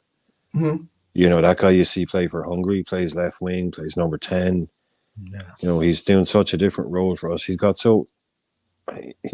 been a bit restricted in what he's been asked to do for us. So he's one I've really got an eye on. Yeah. I mean, Alonso isn't coming in now, but in that kind of 3-4-2-1 kind of thing, as one of the two there, him and something like that, would have been interesting to see. But hey, look, we'll see. But that kid's got some ability, man. Again, he's got a ceiling. He's got a high ceiling. He's 22. He's got a high 22. Ceiling. Yeah. Well, this individual isn't 22. No, he's not. Porter is not 22, but he is turning back the time, I guess you could say. There's another song reference. Plays like a 22-year-old, to be fair. Yeah, he's playing like a 22-year-old too. Yeah, definitely. He's putting to shame some 22-year-olds out there, to be honest with you, with the work rate and commitment that this guy is putting in. We can start with you, Oz. Speaking on that, what was your rating for Watoru? I'll give Endo 80 out of 100. I thought he was fantastic. As I mentioned, playing like a 22-year-old, he was just everywhere on the pitch. So energetic. What impresses me about Endo the most is his distribution. He's not doing Hollywood passes, 40-yard passes here and there. It's just those neat and tidy passes. He's so effective, so sort of efficient in his sort of ball retention as well. And for me, the plus point of having Endo in the team, it allows players like McAllister to play a more natural game and play a bit more further up, where McAllister, I think he does a great job as a number 6, but when he's as a number 8, he's got the whole pitch to, put his stamp on the game, and I feel like he's been doing it in the last few weeks. So that comes down to Endo because he's been fantastic in terms of our rock as a number 6, but also allows the other players around him to do the job. So I've been very impressed with Endo, so I'll give him an 80. Cool. How about from you, Irishman? Yeah, we did. We won't go. We spoke on this earlier on about everything Ozzy's saying there about Endo and McAllister, and about how it's the two of them are, making each other better, as it were. Endo's just doing what you want a number 6 to do. Get Right. it, give it, keep it simple. Right. Even Right. Graham Souness will tell you that. You win the ball back and you give it to you give it to the better players around you, right? Yep. When you've got Barnes in front of you, you've got Dalglish in front of you, you're the number 6. You get it and you give it. You keep it simple. Keep it And simple. he's learned to do that now. Endo, do what you're good at, which is never stopping, winning the ball back, get it, give it. And that's what he's learned to do now. And one of his, the last week, this is just what you want from someone like him. 85, yeah. Okay. JK? Me also, I think with Endo, I'm going to give him an 80. And I realised in the last few games how much he's improved in the way he don't get yellow cards, unnecessary ones. I think he got one yesterday. Unnecessary ones, right? Exactly. Yesterday was one yesterday at the end, but it was Yeah. cool. The timing was about right, isn't it? Near the end of the game and stuff. And he had to sort of do it because they were about to a counter attack. But all in all, really impressed with the guy. Okay. All right. I saw Frank gave him an 8 as well, especially since he's doing what you guys are speaking on, being able to let Macca be Macca in that 8 role. So I'm going to keep him at an 80. How about for the Mac himself, actually, Mac The tonight. return of the Mac. The return of the Mac, right? Exactly. There you go. There it is. Yeah.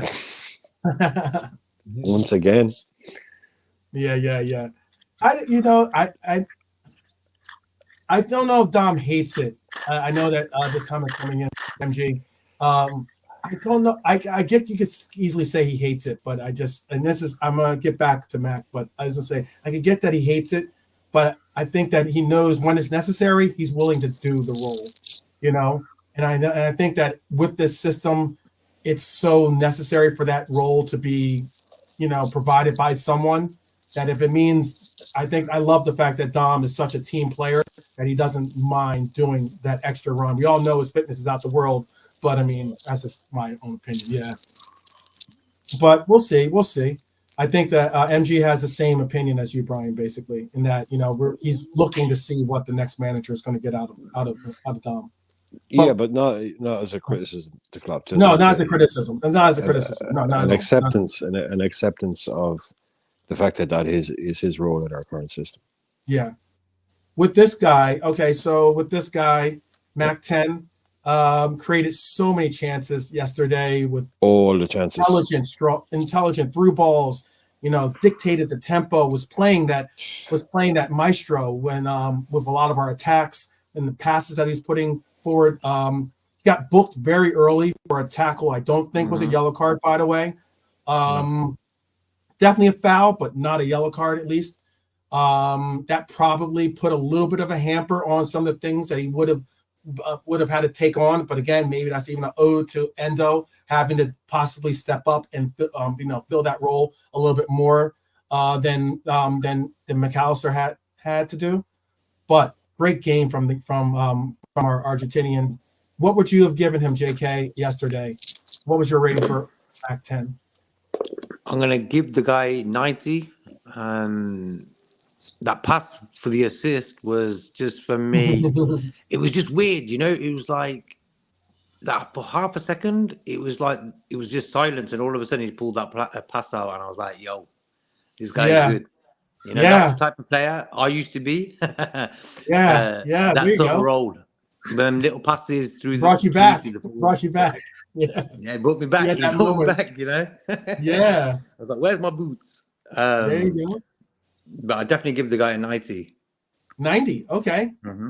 Okay, I thought you were going to give him a 10, to be honest with you, but okay, that's cool. No worries. Irishman, what's your rating on Mac 10?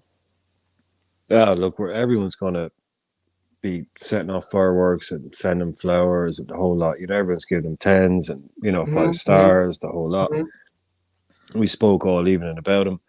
I probably went on about him for 10 minutes earlier on. the one thing though that I will say that I didn't say earlier on is that there's some things that I've been waiting a while to see. Some things I haven't seen our team do, or us have a player that can do certain things. And I never say, oh, this guy isn't doing what I want. This guy, because it doesn't, players are players. And then I just, when a player comes along, it's like, yes, yeah. And yesterday he played 2 passes, one which beat 2 lines. A lot of players can beat 1 line with a pass. Very few players can time a pass well enough to beat 2 lines. He played a pass on the right-hand side, it broke 2 lines and landed at someone's feet. And I was like, that's probably the first time in about 10 years I've seen someone do that. And I'm not exaggerating. I mean, it has happened, but and then the second one was the pass for the assist. For Salah, just stop. Let the game happen around you. Just stop. Play the world's most simple-looking ball. The simplest, easiest looking ball on the planet, but the most difficult. The most difficult. One touch, kill. Cold, ice in your veins, 0 heartbeat, nothing. You may as well be in their backyard. He's good. There's the ball. Just put it there and score. Do it in front of 60,000 people. This is what I've been waiting a while for to see one of our midfielders do. To have that ability. I know I like all the other stuff. It's great, but that touch of class, which he has now started to show. He did it a while ago in that game where I can't remember who we were playing and we needed to win. He crossed the ball in for Nunez to score. Any other player under pressure would have hit that cross first time because the clock was ticking down. He didn't. He stopped. He put his foot on it. He turned back, had another look up and went, now's the time, and put the ball in. And I'm like, yes, please. Yes. Composure. Composure in the final pass, in the final third. That's what I've been waiting for to see. This guy, just especially yesterday, those touches, man. What's what kind of score? Well, with that kind of praise, what's your score? You know, yeah. That was like you. And the Oscar goes to, you know, I mean, like, geez. Moonlight. It was moonlight. What else can I say, man? I don't do the big round number, but 99. 99? Oh, okay. Yeah. Okay. How about for you? Well, you said Oz? we could talk on one player, so I choose. Yeah, that was definitely your award ceremony there. That was good. I liked it. That's cool. Oz, what would you say? Originally, I did a player rating on my show. I said 9 out of 10, so I was in 90.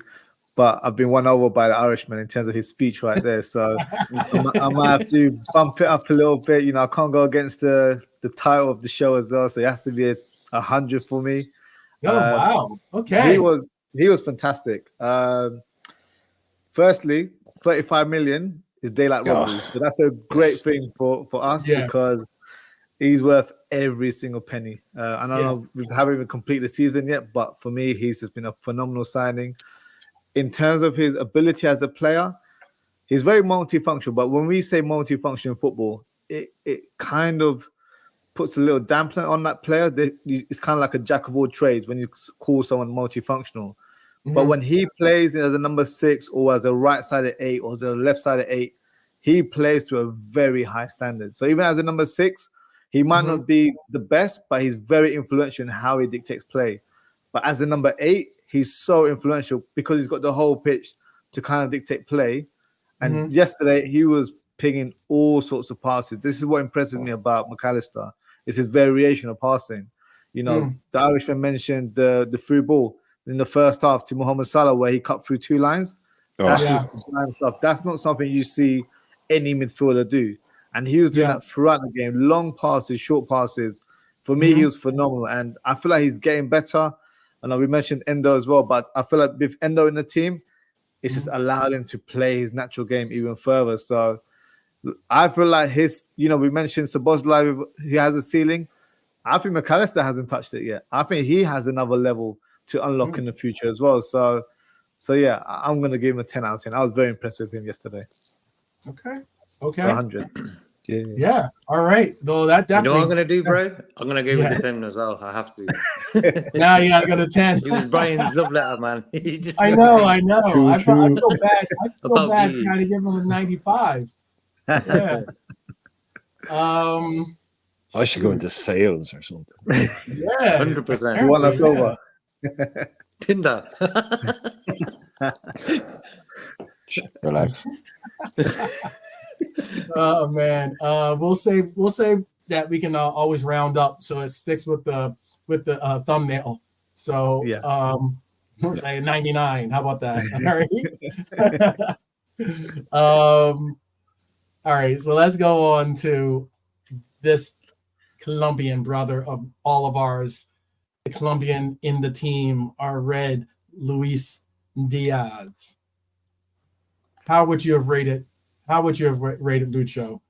JK, what was your rating for Lucho yesterday? I'm gonna give him I an know 85. I know he's someone that you've definitely warmed towards. You know, he had the great volley finish. I'll just go on some of the notes real quick before you do it. Actually, he had the great volley finish that he got us back in the game. That was the equalizer.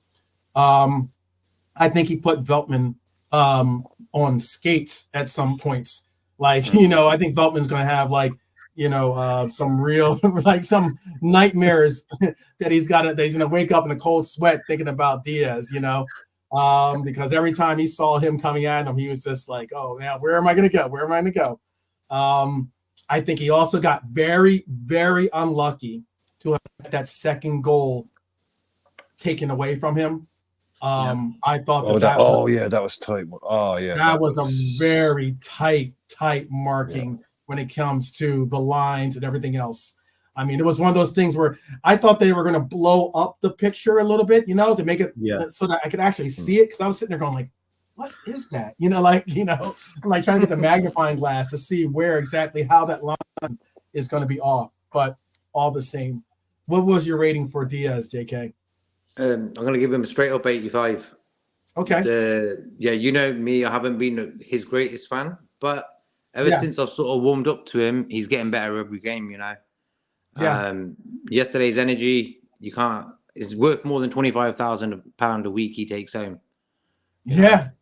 So I'm on a petition. I want to get a little petition going. Give him more wages. After the king. Now it used to be the queen, but now it's after the king gets his piece. Yeah. He played well. He played well. Irishman, what were your scores for Lucho?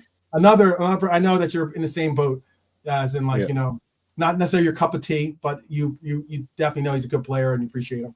So go ahead. Yeah, good player. Never has been my favorite. Probably never will be my favorite. But yeah, the classic Diaz performance yesterday and got his goal. So to keep it short and sweet, 85. Okay. Oz? Yeah, I'm going to match that. 85 for me as well. I thought he was fantastic in this game. Showed a lot of flair and skill in his play. Probably brought that form from Colombia, from international league. From the international. Yeah, he's just playing on a different level. So he's playing with real confidence now, which is, for me, it's good to see. I know he's got, you know, split opinions amongst the fan base, but I feel like in the last few weeks, he's been by far our best attacker. I think he's been so influential in terms of how he plays. Really, really impressed with him. The only thing that's missing is goals to his game. So I was very pleased that he managed to get that goal against Brighton.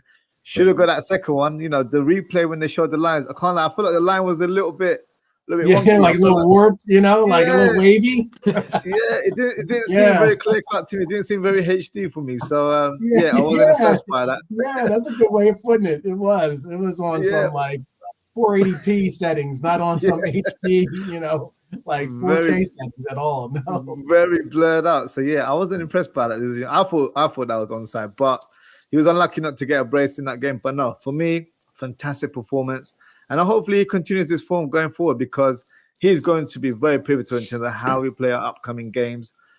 He's the one that stretches the defense whenever we play. Salah cuts more in field now, so I feel like when we need someone to attack that byline, he's the guy. So no, I've been very impressed. I'll give him an 85 as well.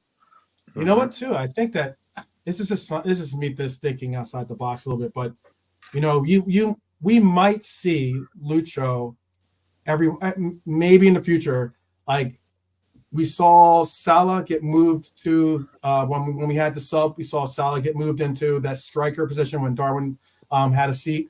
I call that, by the way. What's that? I call that. Everybody was in beige and reds, and Elliot was coming on. Yeah. And it took ages for him to come on. Everyone was like, where the hell is he going to go? And the first thing I said was, the only one that makes sense is Darwin.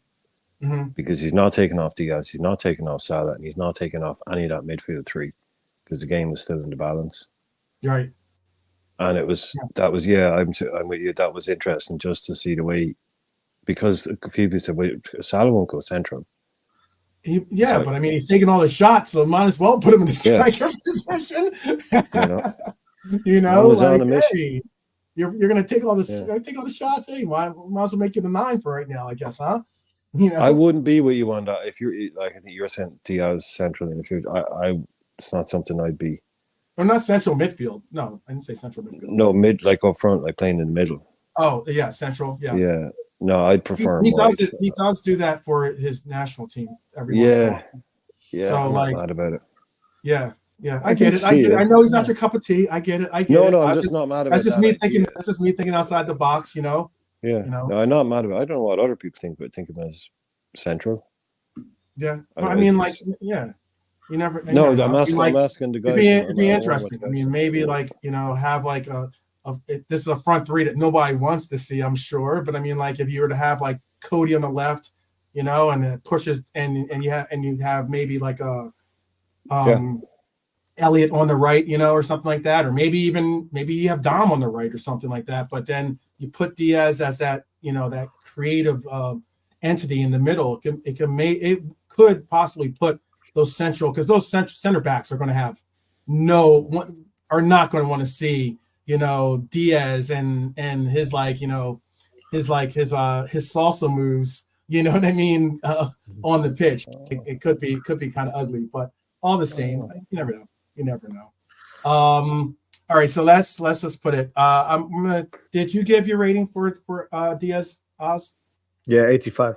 85. I want to make sure. Okay, so let's keep him at 85. I think that's good call. I know Frank gave him I went to 85. Frank gave him a 9 actually, which is pretty cool. He gave him a 9. He said Lucha's terrifying defenses recently, and his form is second to none. 9 from him. And his goal was lightning quick. I think that people aren't. I mean, like obviously Frank is, but I mean, it's great anticipation. Exactly the anticipation, the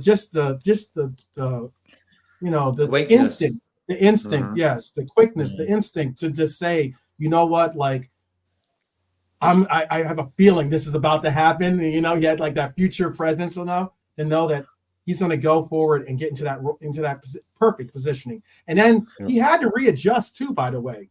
He had to readjust to make it all work, because the pass was originally deflected.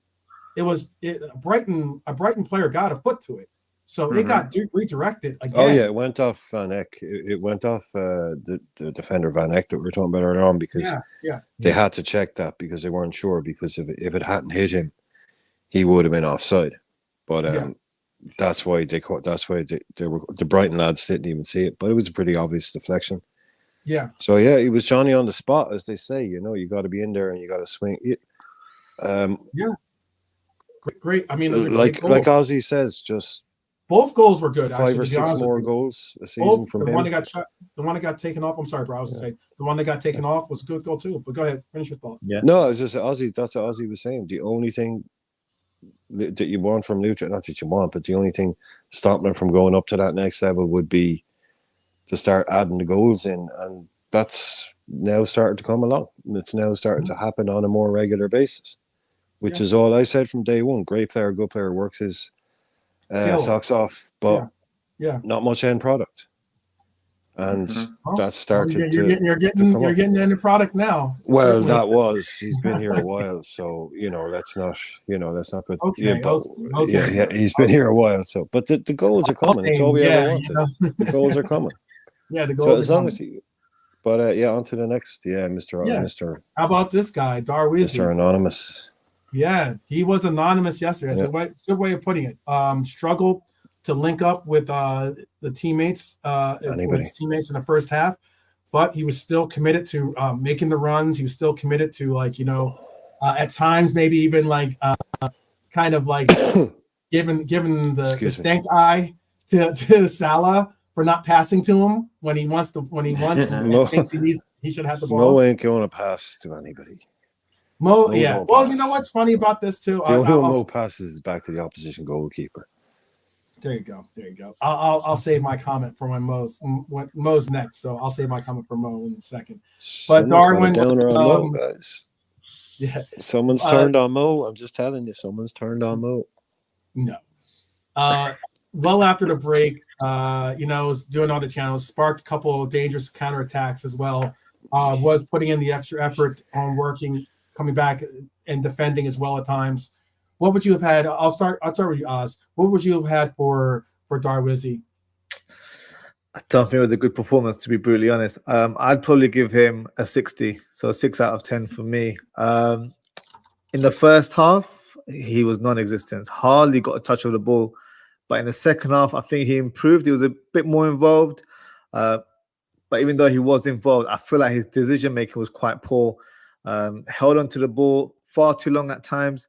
And I feel like there were some moments where he should play the passes a bit more quicker or just pick the wrong option. So a rusty performance. I know he was out with a hamstring injury a couple of weeks ago, so he's probably not quite there yet. So yeah, for me, 6 out of 10, so 60 altogether.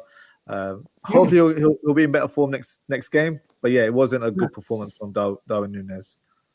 Okay.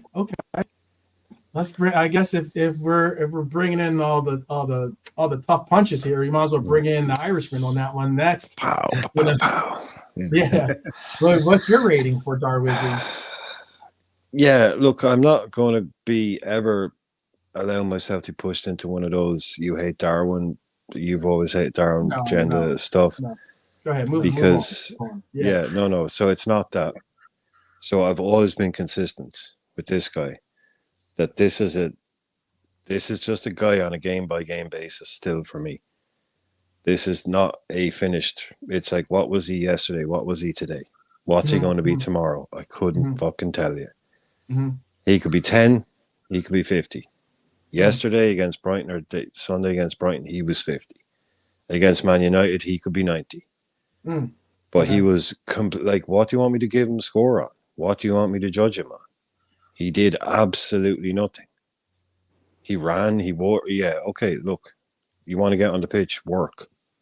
Okay? I'm not going to give you flowers for work, and I'm not going to give you, praise for running. When you're not playing well, you run, you work. Yesterday was one of those games where Darwin did nothing. He had that weird thing, when he fell on the ground and he tried to score. He did have a key pass. That's what I was going to say. He had a key pass. Hey, yeah, look, he was on the pitch and he touched the ball. Well done. He did not impact that game. He had no impact whatsoever on that game. All right. Key passes are not assists. If you're going to tell me he affected the game, tell me he affected the game. He impacted the game. No, don't read me stats. Don't read me stats. Tell me he impacted the game. Tell me you watched the game and said he impacted the game. It's not. Look, this is my rate. No, this is my rate. I watched the guy. This is your rate. I watched the guy. Yeah. I watched the guy who had no impact on that game yesterday. That's all I saw. Yes, it was just a Darwin Núñez who at Man United can go and score 2 goals. I hope he does. Maybe he does against Sheffield. But yesterday, Mr. Invisible. Exactly. So what can I say? What can I praise him for? No. You go out on the pitch at a 50. No, so what? You got him at a 50. Oh, okay. He's 50. I said, he's a 50. Okay. 5-0. Okay. Yeah. All right. I just want to make sure you got the rating. I already have headline for you as well. I know the Irishman says Darwin Núñez, invisible, the invisible man, Darwin Núñez. Darwin Núñez. There's the headline. No, I'm joking. I'm joking with you, Frank. I'm joking. He's getting out of letters. yeah, say less. No, put me up, man. Yeah, I'm playing with you. Any publicity is good publicity. Yeah, there you go. JK, what was your rating for him? Yeah, I'll give him a straight up 60. I think as fans don't know what Darwizzi we're going to get, that adds to the excitement of the guy. I think we didn't know what he's going to do. Sometimes you need that in a team where the opposition don't know what he's going to do, let alone the fans. You know what I'm saying? So he's played better, of course, but I've always said this in the last few games. He hasn't looked sharp. I think he's sort of still trying to get back to his full fitness. I think that injury came at a bad time, you know. But I'm not going to complain about the guy. I think he's done sort of well this season when he's been fit. So for straight up 60. Okay. So we had a 60. We had two 60s, right? And a 50. Jeez. Yeah. I had to give him like an 80 to bump this score up. 70. I'm not giving him like 80. You know, you got a 70 there from Frank. You got a 70 from Frank. I was going to rate him as a 70 yesterday. That's what was my rating. But I mean, like, I guess to make it fair, 50, 260s, 270s. I was 65 for him then. I think 65. Yeah, off of that 65, it looks. But that's Jesus. 65. Sounds harsh. I mean, like, you got other 28. people got 65, and they played better than he did. Oh well. I mean, he had a 0.25 xG yesterday. He had 2 shots on goal, only 28 touches. Was 13 out of 17 for his passing. Had 1 key pass, as I mentioned earlier. 1 out of 2 for ground duels. Only had 1 aerial duel, but he missed out on that. He was offside once. Had 2 clearances. Had 1 tackle. He was working, but 65. He was definitely there. Yeah. I feel. I don't know. I thought he was invisible. Certainly present. I heard he was invisible. The stats have just proven he was actually at Anfield, apparently. Yeah, there you go. According to the stats, he was there. It's difficult sometimes when you're the striker and you're not getting the touches. You know, I mean, look, it can be very difficult. I mentioned this point earlier. Not a bad game. The three they had 74 touches for Mohamed Salah, and it was, I think, 28 touches for obviously for Nunez, and 58 touches for let me double check. Diaz. I'm sure, so I don't give out the wrong numbers here. Yeah, it was 52 touches, for Diaz, and it was 28 touches again for Nunez. So we all know where the what you'll see is when Salah plays. He plays a different ball game, Darwin. I think when Darwin's the main dude up top, say with Gapco and Diaz each side, he plays more of a focal point and plays better. I think when Salah's there, he feels like he needs to give him the ball more. So maybe he needs to be a bit more selfish. Yeah, I get that. Yeah, that's why I was going to bring up our next Egyptian king here. The reason I was going to bring up the point of, like, you noticed that his game completely changed. Did a sea change basically once he got his goal, because then all of a sudden he was passing the ball, trying to get some assists. I mean, he was involved in this game in one way or another, but he had, as I spoke of earlier, 12 shots. The most shots we've seen in the Premier in close to 9 years now, or 8 years. He definitely had 13. He definitely had 13 because they brought up that number 12. Because I was watching that as well. They're bringing it up. And just after they brought up that graphic, he had another shot. I'm sure of it. Okay. So even that, I think I don't know if they've missed it, but I'm pretty sure because I was watching it and that graphic appeared up on the screen. And like 15 seconds later, he had another shot. Okay. So. Yeah, I know that he had 1 for 1 for aerial duels. Was 3 out of 12 for his ground duels. He had 20. He lost the ball 25 times.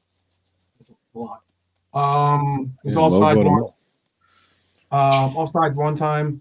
1 key pass. He had 2 for 2 for his long balls. 74 touches, as I spoke on earlier. 29 out of 37 for 78% for his passing. 4 shots on target. 5 shots off target. 3 shots blocked. 3 out of 9 for his dribble attempts. But he had the goal that mattered. He had a 1.5 xG. He should have scored on a couple of those. He should have at least 3, maybe if not 4 goals. Well, that's XG, but as we've been saying all night, Diaz should have been a goal, so that's his assist. And what a ball That that could have been an was. assist. Yeah, that could have been Yeah, an but assist. what Yeah, that was a a great. ball that was. Yeah, That was one of the best passes he's played in a long time, that ball. yeah. So that was what was even worse about that, was that would have been a beautiful goal. Well, then what did you have him as your rating then? What was your rating for him? Oh, me, I go first on Mo. Oh, Mo's 90. Wow. Okay. Yeah, Mo, look, like, I understand there's a bit of a frustration seems to be creeping in there that the reason other players aren't playing well is because Mo is getting all the ball, but there's a reason Mo gets all the ball. Just look at his numbers. There's a reason why he stays on the pitch. There's a reason why he has all those shots and scores those goals. That's like having he's like our version of Real Madrid, Cristiano Ronaldo. He stays on the pitch, he takes loads of shots, everyone gives him the ball, and eventually he scores the goal. Wow. Headline. You know. The Irishman says Mo Salah is R7. R7. Yeah, there you go. Like, do you remember basically what you guys are talking about is just one of those things that happens in football, and I expect this a little bit perhaps. When Ronaldo was at Real Madrid, his numbers were, as everyone knows, completely and utterly insane. And Karim Benzema, who's one of the best strikers of all time, had really boring numbers, basically nothing. Ronaldo leaves, Benzema's numbers go completely through the roof. Benzema starts scoring 28, 35.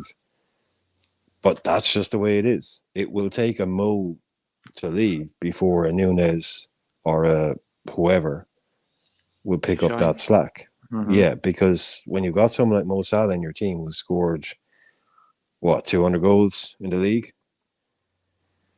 Yeah, look, shit's going to go through him. He's going to get the priority. But how do you do that? You know, how do you work around that? How do you have Mo give all the chances? That's just the way it's going to be. I think until Mo leaves, you will always have this bias, maybe towards him. But the guy comes up clutch in the end of the day, doesn't he? Yeah, exactly. So that's why you leave him on for 90. I understand what you're saying, and I mean, it definitely, I guess, is affected by, Mane not being here any longer.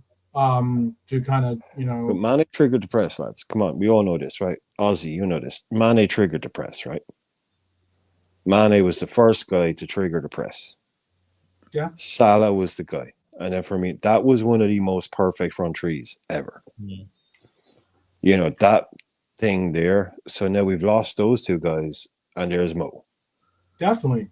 So everyone's like, oh shit, just give it to Mo. The Irishman's bringing out some good headlines. I like it. The Irishman says, the Irishman says, I don't want to hog the airwaves. Salah I don't want to hog the Mane, airwaves here. Best front three ever.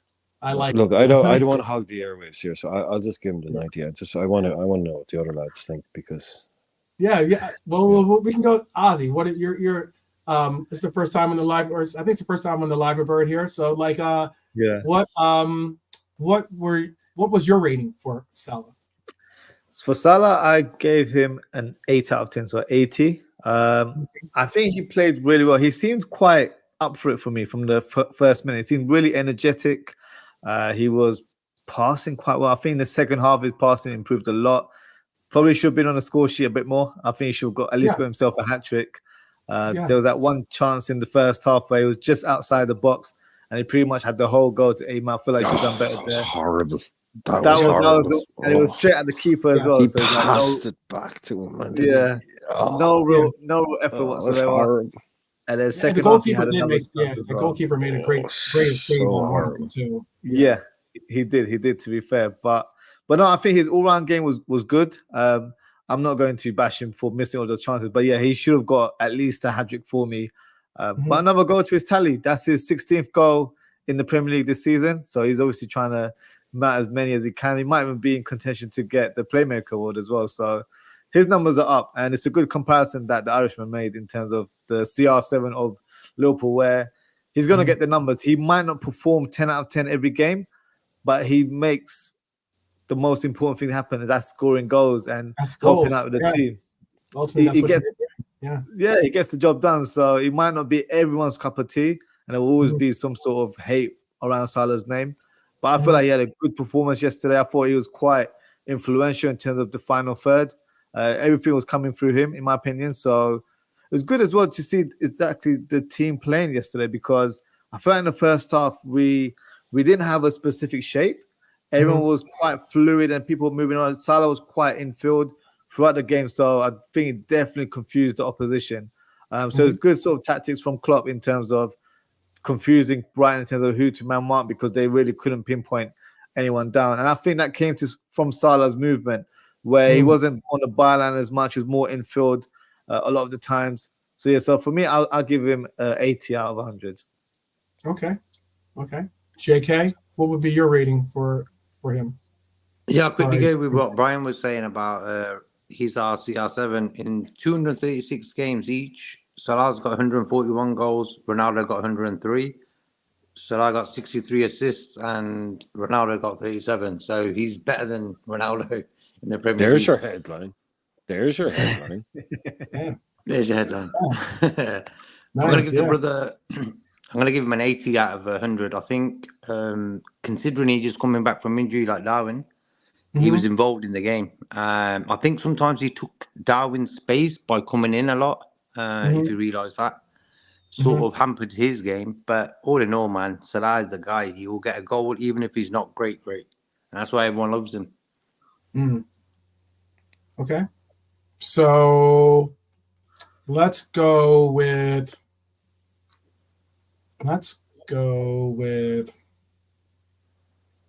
an 80 is sound.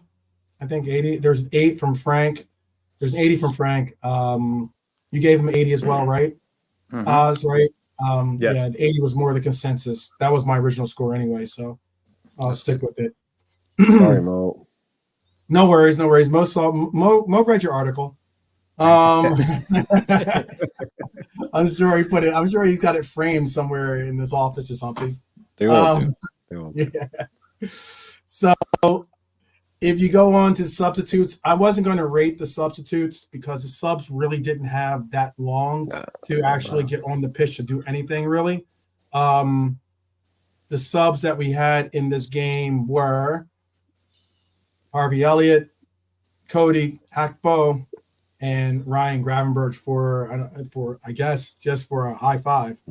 There apparently, to be a part of it because he got stopped at the very last minute of the game, the 94th minute, I think, for a 96-minute game here. So that's pretty much all you got to see of those players. But then let's see. Yeah, double check. Yeah, 83rd minute was Harvey. 89th minute was Cody. I didn't have anything to ratings, but obviously Jurgen did coach this game. So what would you have given Jurgen as a rating? We'll allow for our new compadre on the Live Bird here, Ozzy, to give his rating on Jurgen. What would you have given Jurgen? I'll give him a 90, to be fair. I was quite impressed in terms of the setup, as I mentioned earlier, because we weren't playing a sort of a static formation. We were quite fluid. You saw Joe Gomez inverting quite a few times. You saw Salah coming in field. So there's a lot of variation in our play. And I was quite impressed by it because I feel like Brighton didn't really get a hold of us in any form of that game whatsoever. Obviously, they got the opening goal, but that came out as a surprise. I think no one expected that. It was just a great finish from Welbeck. So for me, I feel like we were levels above Brighton. Showed great fluidity in our play. I think our passing was so good. It was very quick and tidy. So I was very impressed with Klopp's tactics.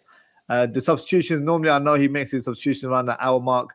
It wasn't necessary in this game. So the 3 players that you mentioned, pretty much just a cameo for those guys there. So I feel like the first 11 were really good.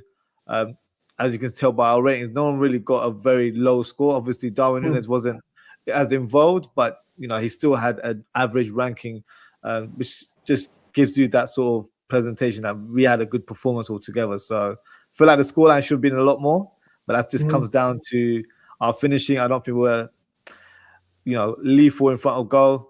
But overall, I think Klopp tactically set up the game fantastically. It's his first win over De Zerbi as well. He hasn't managed to beat De Zerbi in the league. So I'll give him a 90 out of 100. Okay. JK, how about you? Well, his halftime slaps that he does. Yeah. Worked again. Yeah. So I'm going to give him an 85, I think. And Right. also the sub situation, seeing Harvey and Gapco not getting minutes is actually good because them two guys have played probably the most out of everyone. They could use a rest. Yeah, certainly. Yeah, so it's all good. They played for both played for their national teams, and both had considerable minutes with their national teams. Yeah, certainly. Yeah, so it was good that he didn't bring them on earlier. So that was all good. Interesting. Okay. So 90, 85, and we leave the Irishman. Not it's no knock. There's no crime. I'm last, so I mean, like, you're not even last. So go ahead, Irishman. Yeah, I always felt, like I said on Frank's last night, I popped into Frank's and I was late, and so we were running through. I was giving 7, 8, 7, 7, yeah, and so I popped the manager. So I always find it very hard to rate, a manager. Say, like, we won, but we're following this pattern that I don't like. I really don't like. I've been saying it for a while now. I don't like this thing. We're having to win games in the second half all the time. Constantly having to come back, constantly having to put these big performances in, draining performances. I just love to see us put a game to bed 3-0 before halftime, just once, maybe, that'd be nice. So we don't have to, like, I know that he's talked his Zerbi up a lot, and we saw that yesterday. We make subs like clockwork. 3 within an hour, 62 minutes, 64 minutes. Then another 2. He was not making subs yesterday. He wasn't. You saw how late those subs were. Because he was in a game. He knew he was in a game yesterday. He doesn't like this guy playing against him. He said, I couldn't coach the way he coaches. Not in a disrespectful, it's just, I couldn't do that. Just the way it's all, this and this, it just couldn't do it. So he knows, he had to keep his best team on the pitch. Right. And he did it. So I can't knock him down, but he's one of the greatest managers we've ever had. But I would just like us to put a few more games to bed early doors, so we're not having to go, full tilt in the second half all the time and putting miles on people's legs. So I'm going to mark him down a little bit for once again starting badly, and taking a while to actually turn the game around. So I'll give him an 80. I'm not going to give him high marks. Yeah. I don't know. Am I losing? 90, 85, 80. Yeah. I'm with Frank. Yeah, Frank's there on the 8. Frank gave Frank as well. Okay. Like, is that just a me thing? Am I wrong with is that like, sorry, is that just me? Like, this, would other people see this as a problem that we're constantly having to win these games second half FC?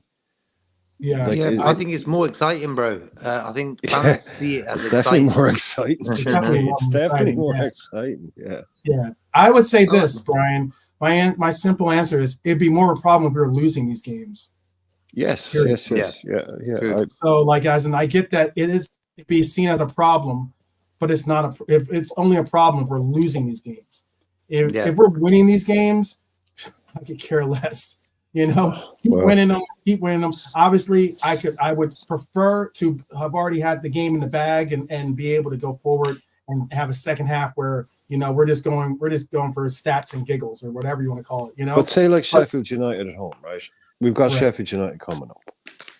Right. Okay, like if we're 0-0 at halftime, surely Sheffield United at home, we can be 2 or 3-0 up by halftime if we play well. We should. Right. We should. I'm not saying we will, not arrogance, bottom of the league, but like, surely if we can put in a good performance, so if we're second half FC at Sheffield United at home, this is the kind of thing I'm talking about.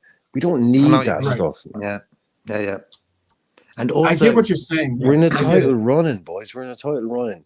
Conserving energy is going to be important. Being able to take players off so they don't get injured later on is important. No, I get that. So the Man Uniteds of this world, okay, but like the Brightons and the Sheffield Uniteds, come on. That's all I'm gonna give a quick opinion, and I'll let Oz and JK give their takes as well, real quick. But I was just gonna say, look, my perception of what we saw yesterday in particular, since we are talking about the Brighton matchup, obviously, look, we don't play well against Brighton. It's just that simple. Like, as in, we've had some real struggles against their club in the past. I mean, I think that the last couple of games we've gotten draws, whether it was even at Anfield or at Brighton.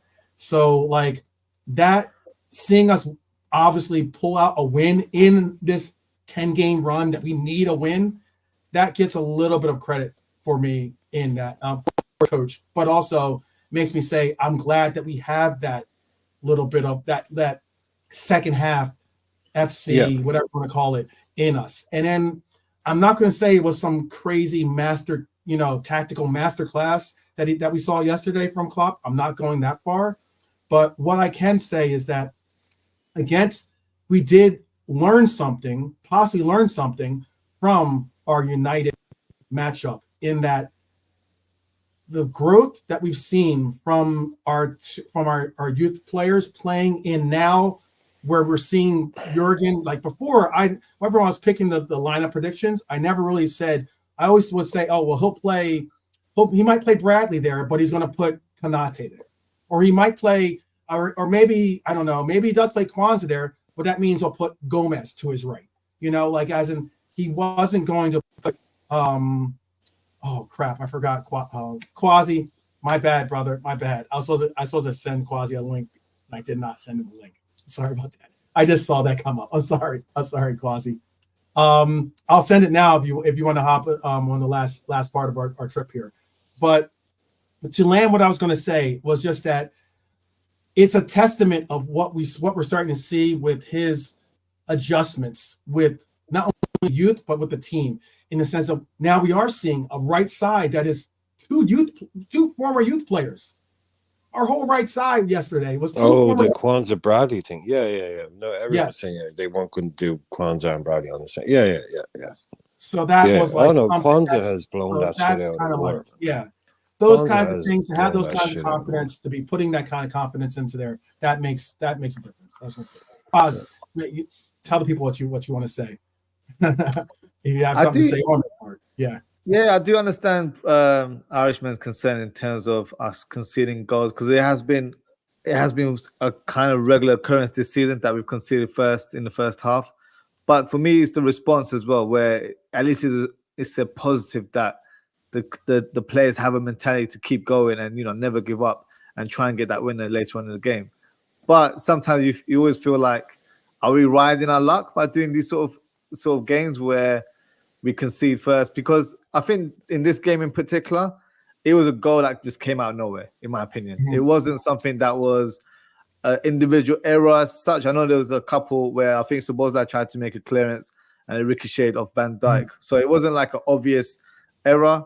But I do understand Brian's concern, but I just think that's just how Klopp sets up in terms of our play. We're very sort of emotionally driven as a team, where second half, as JK said, Klopp probably does a few slaps and it just gets the boys, ready and fired up for the second half. So it might just be the way we play. So hopefully, we'll look back and say it didn't have a hindrance, because like you mentioned, 12 man, we don't lose these games. We might be conceding earlier on, but we do end up winning the game. So, JK is enjoying it. So in the long run, it might just be where we have to enjoy the ride until it's over. We've only got like 8 games left now. So I do understand Brian's concern, but it's just one of those things where that's Klopp football. It's heavy metal football. Ozzy, take it as it is. You're right, Ozzy. They are saying it like they've been showing the graphic now for the last 3 games. Yesterday we went behind, and they had the graphic ready to go immediately. Most points won from losing positions in the Premier League. 28. As soon as Brighton went down, it was, and they've been showing it about 3 weeks now, because we keep doing it. It's like they have the graphic ready to go. We keep going behind, and we keep coming back and winning. And I think what my point, and it's not just me, some other people have said this to me as well. And when I say the second half FC thing, and some people are, oh yeah, well, bro, we can't keep doing that. We can't keep doing that. And I'm like, yeah, I know, that's my point. Like, you can't keep going back to the well. Eventually, the well's going to run dry. You know, so it is that, like when Elliot said, "Oh, it's another 10 cup finals." Like, no, Elliot, cup finals are stressful. They're one-off games where if you lose a cup final, you're out. There's no more cup. You don't need 10 more cup finals. You just need to chill out a bit. So that 28 points from losing positions is crazy. Can we stop being in losing positions, please? You know, can we have a little bit of that? Can we split it up a bit of 50-50?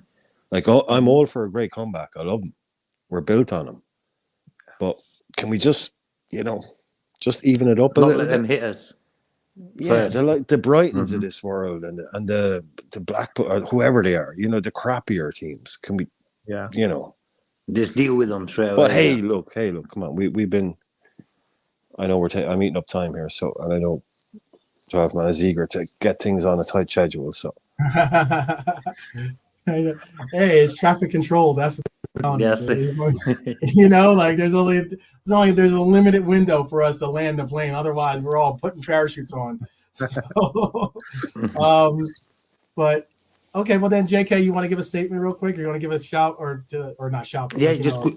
I agree with what Brian's saying. Like, I want a game where by the 30th minute it's over. Mentally, the players are sort of more relaxed, going all out every game, getting a comeback, sort of vigorous on the mind and body. So I'm looking at it on the bigger picture. I just feel that I want a game by 30 minutes is done, and then Klopp can relax as well. The players can sort of relax, get the job done, and bring players off, big players, Virgil, Salah, whoever, bring them off early, McAllister even. So that's the only side of it but I love the excitement. I think Istanbul made us all into addicts. Believe in that sort of style of play. Drama painted addicts. us. Always, exactly. Yeah, I got you. The basic point though is I rather have the well to draw from. If it ends up being, there was no water at the end of that well, okay, I'll be it. But I mean, you know what? There is no water to draw from. That means that you're I know. Okay, but that's circular. But but eventually we'll get back to a dry well. Yeah, maybe we will. Or maybe no, but it doesn't matter. But hey, look, it can go on for. It doesn't matter. If the well doesn't run dry until the day after the season is over, then we're cool. Okay, so, but I think it's more what JK was saying. There is the main thing for me, is it allows you to rest players. Take off players a bit more, a little bit more. That would be more the main thing for me, is allows you to take someone off when you're true. I don't expect to be 3 or 4-0 up in anybody's things, but hey, look, I think we all know where we're coming from. So yeah. Well, Trap Joe had a great show, and that was something I wanted to ask JK about. And Ozzy. Okay, I'll bring that up. I have that question starred from. I have 2 questions starred from Trap Joe, and I have a question starred for Frank as well for the end segment here.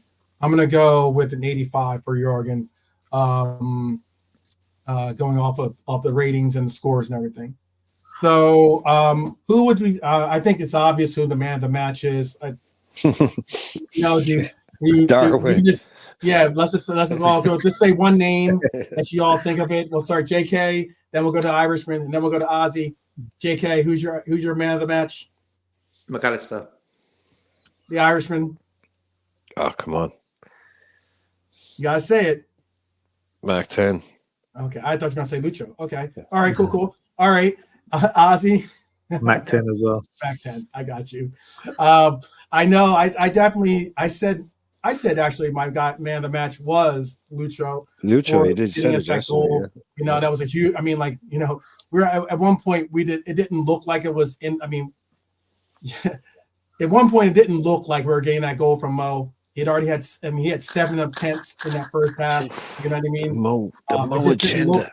You're talking about the Mo agenda tonight, man. It's so no. It's so subtle. Well, because you're saying you're talking about well. I mean, sometimes I'm only kidding. Don't worry, man. I'm only one. Come on, I know you are. Even context, but all the same, it didn't look like he had it in him. But the Egyptian king, showed me his royal crown there, and end up scoring at the end. So. But all the same, it wouldn't have been without this guy right here, Mac 10. So I'm going to give man of the match to Alexi. Mac 10 McAllister. Definitely. He was on point yesterday. Great player. So lucky to have him as well. I had this segment here. I don't know. I sent out the link to Quasi if he wanted to join. I totally spaced on it. But I had a quick segment on winners and losers yesterday. It's a quick segment as well. Cool. So we're going to go into that. There's going to be like a winner and a loser. I'm going to ask you guys who your winner and loser was yesterday. It doesn't have to be Red related. It could be on another team, another player, another coach. And then I'm going to bring up these starred questions that I had. We'll start with this one first. Trap Joe says Salah is like our Messi more than our CR7, since he's more like our playmaker than just the main scorer. He was a little selfish and rusty yesterday, but he also was fasting without water. Okay. The question, I'll keep the Maka and Salah segment then, and then I'll go into Frank's question. Trapgo asked, and this is the question that the Irishman was talking about. He says, who thinks that Maka and Salah should become our position-free tactical players with their high IQ? That's a good point. I also noted the sheer fact of now that we're seeing Maka, a lot of us had Maka on the lefts. We had Dom being that solidified right midfielder for us, and we had a lot of us then said if we're going to see Maka in an advanced position, it would be for that left midfielder. But I've been looking at it as like the pure brilliance that you can bring, especially if we're going to have Mo being our main focal point of getting the being fed the most out of all of our front three. The sheer fact of having him on that side, being a part of that triangle, is really, really incredible. Especially now, we're not utilizing that triangle with Trent at the moment, but by having Connor in the triangle, then having him a part of that really switches it up for me in the say maybe we should have Mac on the right and then make Dom go to the left. What are your thoughts? The Irishman, did you want to tackle this question first? Then we'll go to Ozzy and JK. Let the boys go because I'm just going to have to switch mics here for a second. Microphones. Yep. Okay. Well then, Ozzy, let's go with you first. Then. I think we saw it in this Brighton game. Both players seem to have more of a free role when we were playing. So, as I mentioned, Salah kept coming in field a lot more. McAllister was just a bit everywhere. So for me, I think with Endo in the team now as well, that allows McAllister to have that sort of free role and be influential in the team. So I think we're seeing elements of that already. And you mentioned McAllister being on the right side. I quite like him on that side, to be fair. I know he's predominantly played left side for Brighton and Argentina, but he has more balance on that side. And with Salah there as well, and then you've got either Conor Bradley or Trent, it's a good triangle. It's a good balance where there's variation. They can interchange if they required as well. So I think we're seeing that now. I think we're seeing players not playing in static formations anymore. We're seeing players playing in a more fluid system where they're finding pockets, they're moving around a bit more. And that's comes down to Klopp because, last year when we had our midfield with the likes of Fabinho, Henderson, Milner, we weren't able to be tactically astute to do those kind of tactics as a team. With a new midfield now, we have a good variation. We have technicians in our midfield now. They're not just workhorses. They're not players that are just running around or being compact in midfield. We've got players in midfield that are influential now. So I think we're seeing that with more of play. And I think with McAllister, his IQ is unbelievable. So you're going to see him a bit more front foot, threading those free balls because we've not really had a player for quite a while that does those sublime free balls. I can't think of Henderson doing those sort of passes in the last few years. So for me, we've got Szoboszlai. I feel like there's more to come from Szoboszlai. I think he's had a bit of a stop-start season due to his injuries, but next season I think you're going to see him just as influential as McAllister. The only difference will be he'll be scoring more goals from outside the box because that is his range. So back to the question, I think we're seeing that a lot more. We're seeing different players having more free roles and they're trying to be unpredictable as well because we have been a team where, 4-3-3, we're always quite predictable in how we play. But I feel like Klopp has deployed different sort of variations in tactics. So yeah, I think we will see that a lot more in the upcoming games. Okay. JK, your thought? Yeah, just a quick thing about them two guys is they came into the Liverpool team as attacking sort of midfielders. But what's Klopp done to them? He's made them into an all-round midfield player, defensively and attacking-wise. I think we're not really seeing the attacking-wise of Szoboszlai as much, but I think that will come maybe with the new guy who comes in, you know. But all in all, I think to give someone a free role in our team, you know, the guy I would choose would be Trent because of his passing. I think that guy, he don't really want to play right back no more.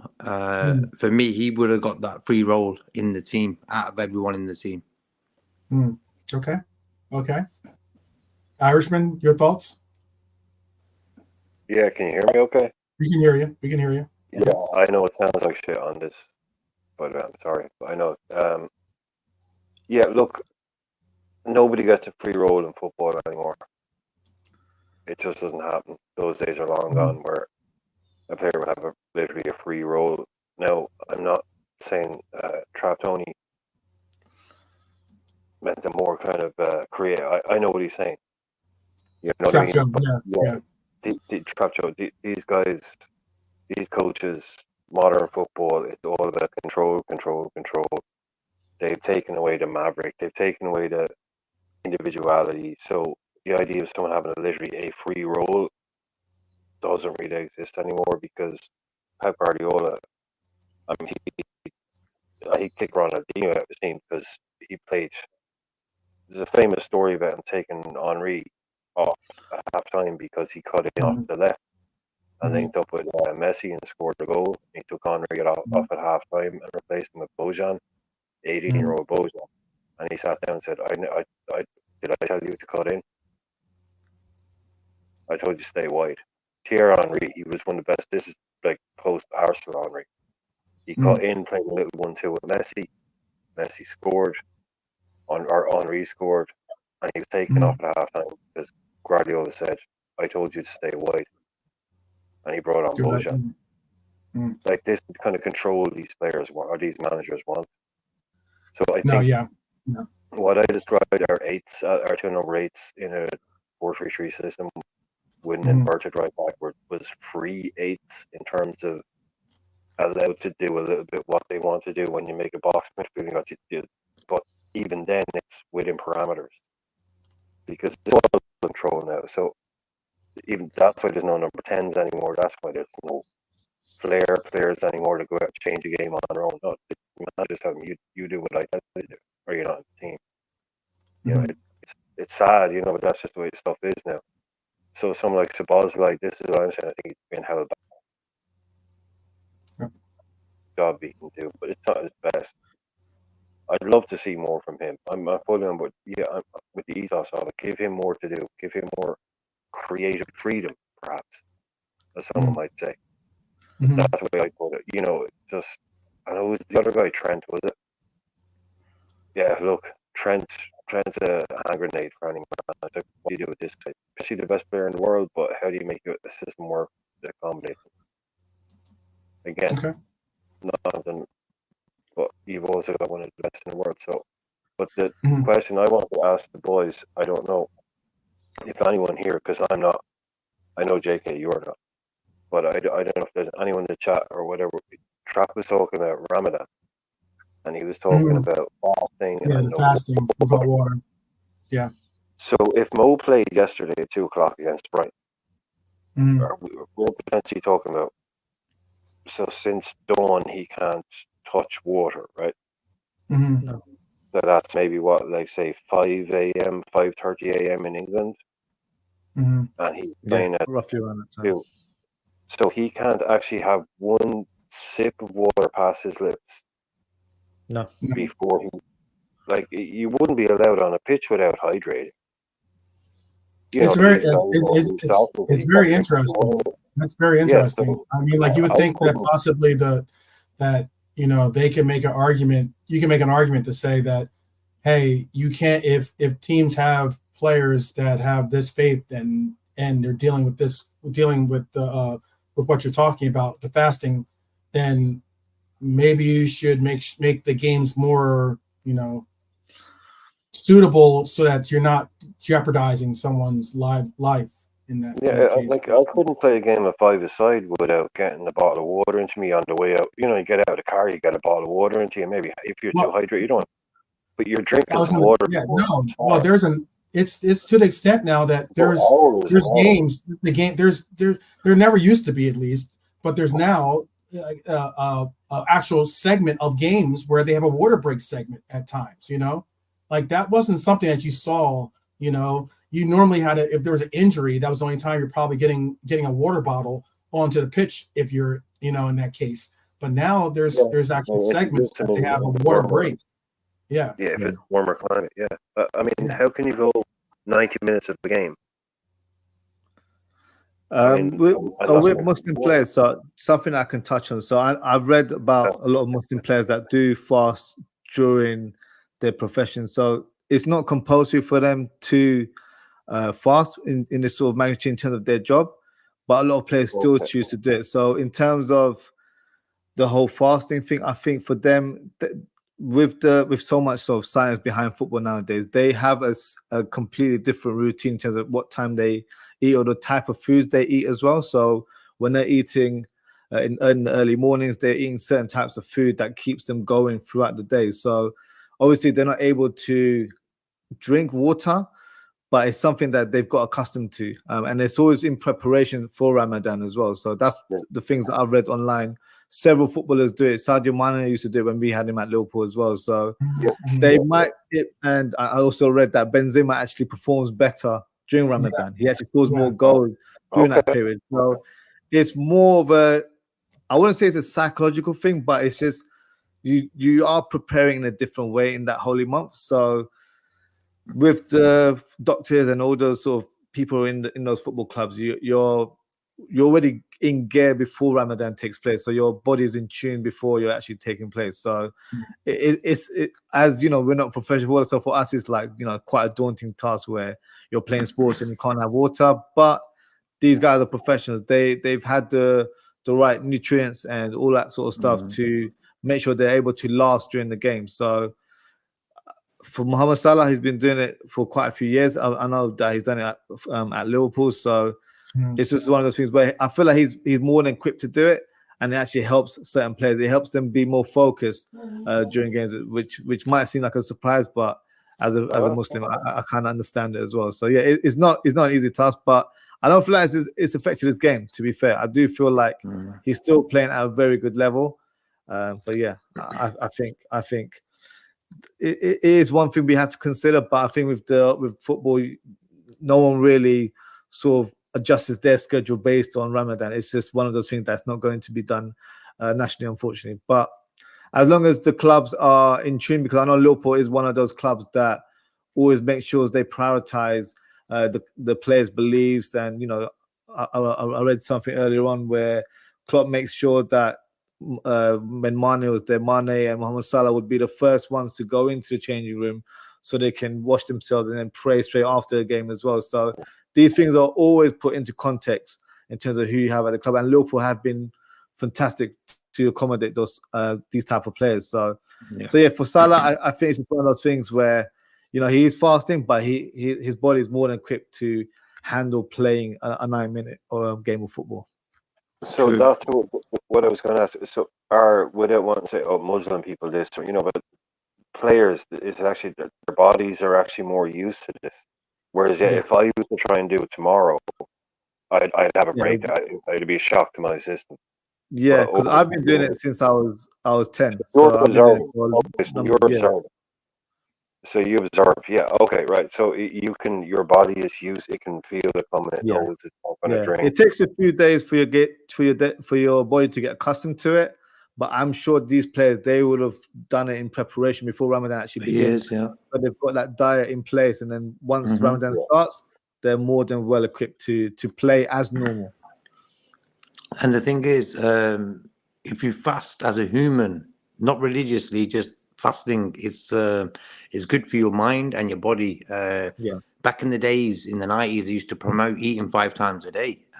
People didn't realize it wasn't good for you. They used to say it was good for you, but it wasn't. So sometimes fasting as a human is good for your whole physical and your mindset is good for you.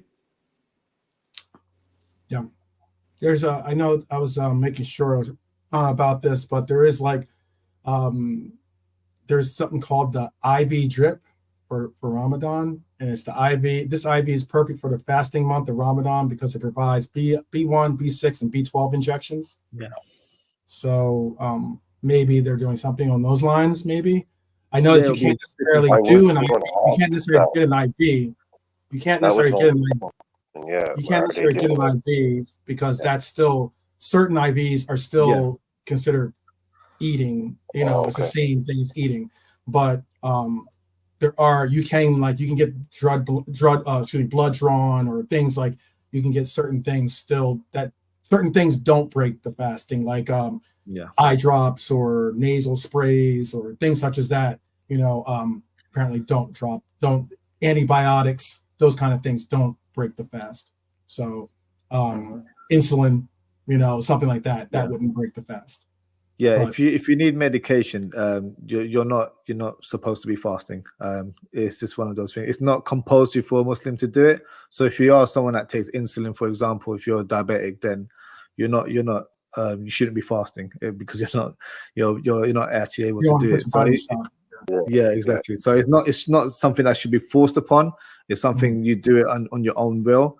And even if you're not able to fast during the month of Ramadan, if you're someone that can't fast due to medical reasons, we normally just give money to charity and try and help others. So that's just one way of sort of contributing in the holy month. So even if you can't do fasting, that's why I said earlier on, some players don't do fasting during Ramadan because they might not be able to handle it. But there's a lot of players that I do know, the likes of Salah, Mane, Benzema, they perform better because they're equipped for this holy month. So it just depends on the individual. There's no right or wrong answer.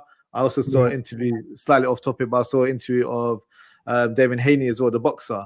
And he says that during his training camp, he doesn't do fasting. So he says that for his sort of regime, he needs to have all the supplements as much as possible. So what he does is he gives money to charity, and that's his way of contributing for Ramadan, which is fair as well. So yeah. So in terms of Salah, you know, he's doing a good job. So I'm sure he'll be scoring the goals in the upcoming games. Yeah, he's doing something right. It sounds. That's why we have these guys on board here to give you really good answers and context behind their answers and information, make all of us smarter and stronger. Yeah, that was really good. I was really interested to hear about that from someone who knows, because you hear a lot of talk. Yeah, you hear loads of talk. Oh, it's Ramadan. Oh, he's fat. He's this. He's that. I was like, yeah, but what I actually like? You know, what's actually feel as a player.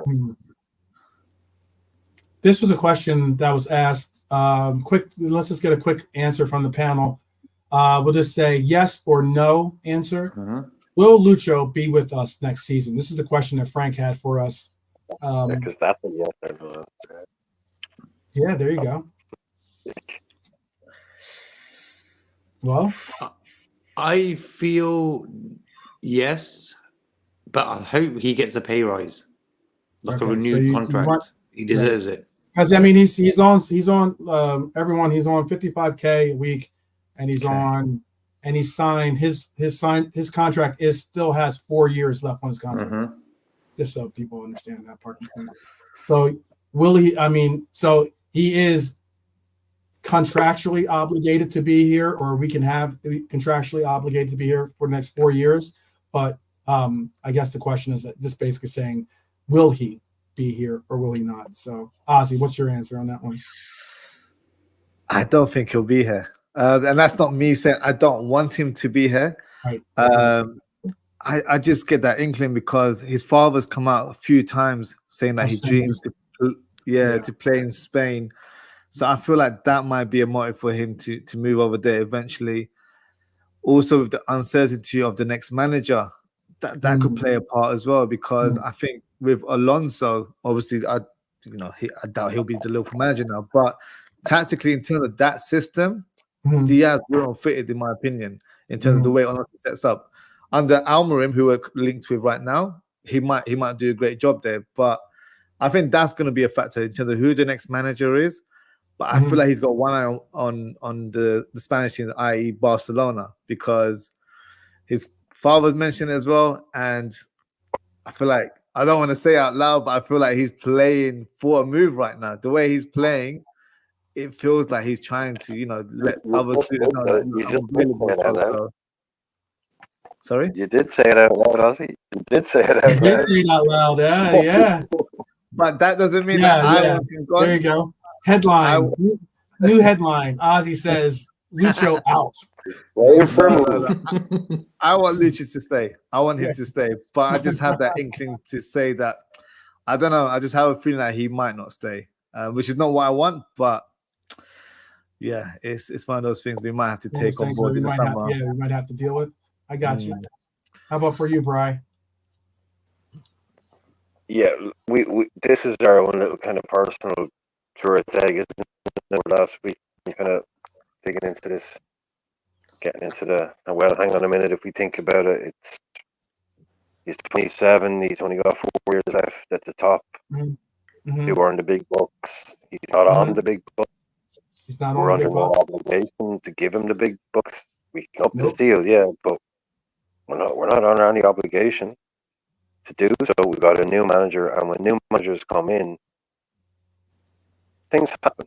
Players always leave, players always go, and it's a bit of a kind of a question like, which 2 players do you think might leave, kind of thing, that you wouldn't sort of, which 2 players that wouldn't, I know this is supposed to be yes or no question, but that would never have left under Klopp, but you could see leaving under a new manager.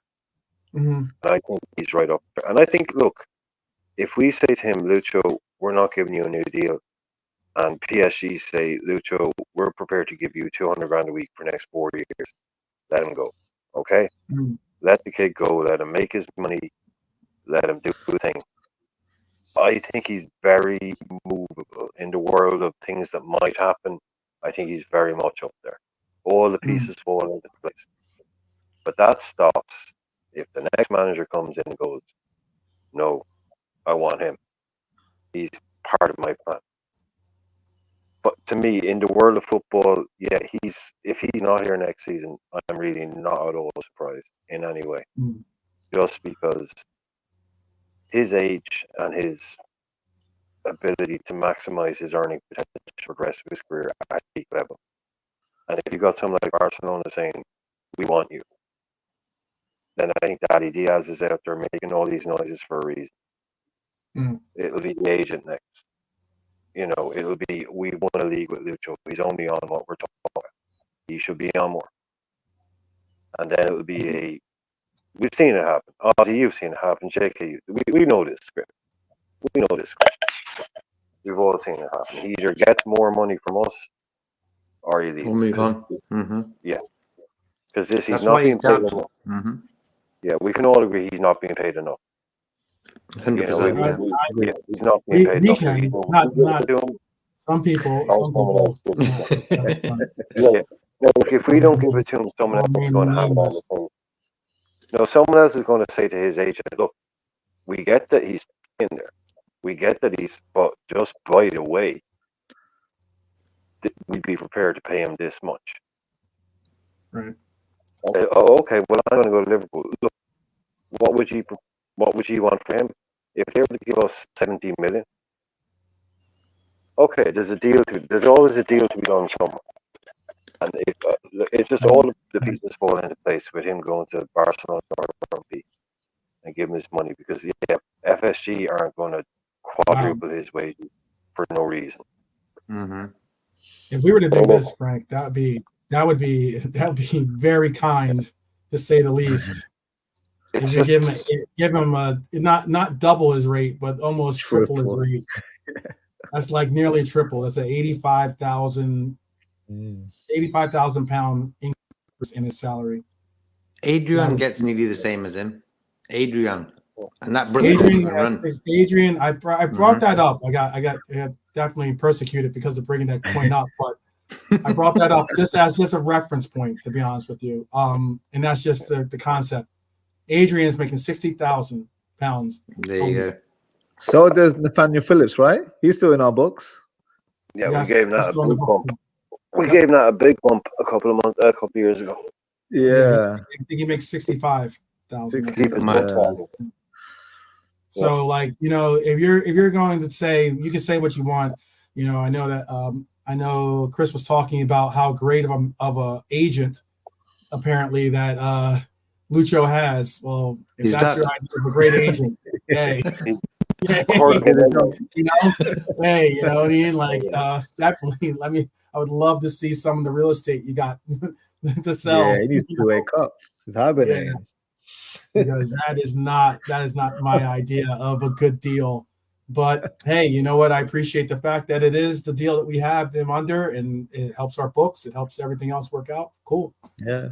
I'm going to go into this quick segment, called winners and losers.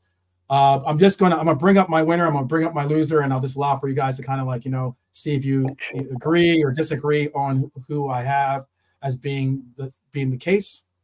So, winners and losers. Let's get into it. I think my winner obviously is going to be not only the 60,000 plus that got to watch the game personally and at the game, but all of us globally, worldwide. I think everyone that's a Red today is a winner, because right now we get the ability to say top of the league to you, you know, and it's a big difference. It's something that not many of us necessarily, you know, if Arsenal had won, you know, we would not have been able to do that. Wouldn't have been able to say that. We still wouldn't chase them down the goal differential. So it's a big plus that we got over this little bit of this little mental hurdle against Brighton. They're a team that we don't do well against, or at least the last couple of matchups we haven't done well against them. Haven't gotten the W's that we need. This is the time that we need it. So, you know, that Manchester United, you know, that Manchester United matchup in the FA Cup really hit us in the gut.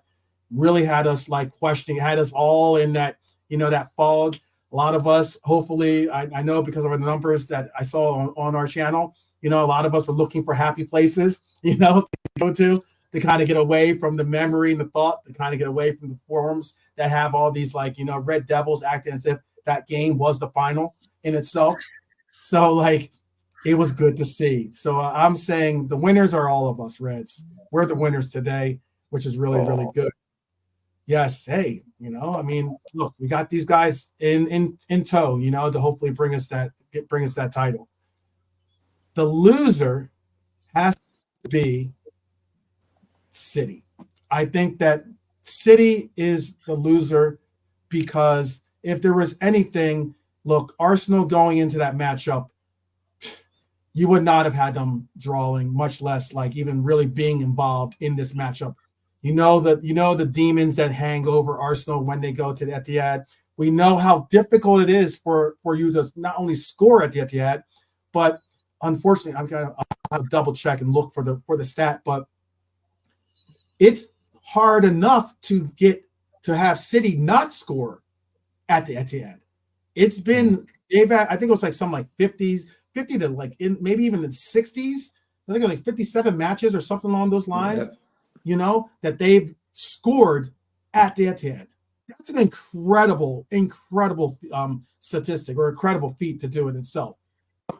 But to go into this matchup and hold them to a 0-0 draw was exceptional for Arsenal to do. You know, it even made them getting that draw. You had some Arsenal fans out there basically saying that they were happy with the result. You know, I saw an actual City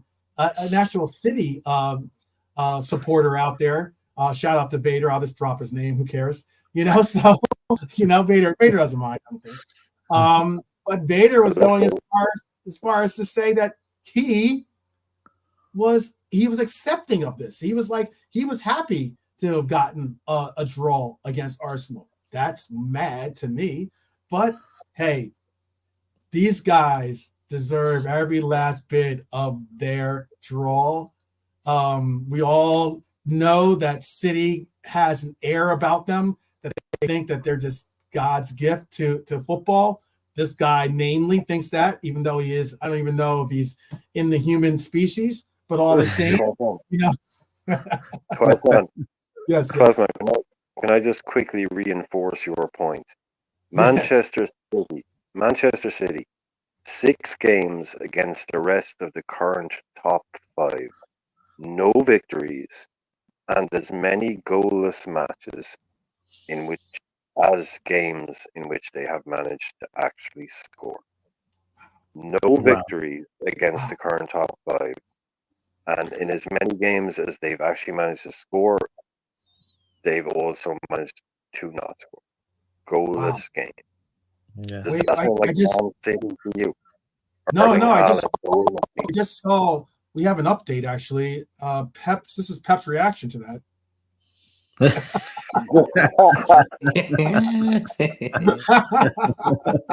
You just heard the Irishman's news. He's like, oh.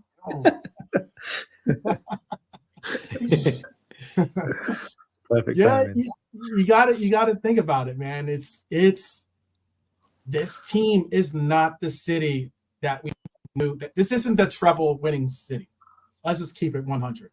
This is not a team that top to bottom you say, oh, these guys are going to be able to go to their own personal well, and be able to get these results. They're finding out, hey, maybe it's going to be I don't know if that's the case, Trap Joe, but but do you remember when we were going for the quad and the season we had after, we were burnt out, you know. I think what's happened with Pep and that, them winning the Champions League and everything last season, it's sort of had an effect this season. It's like tiring mentally and physically, you know.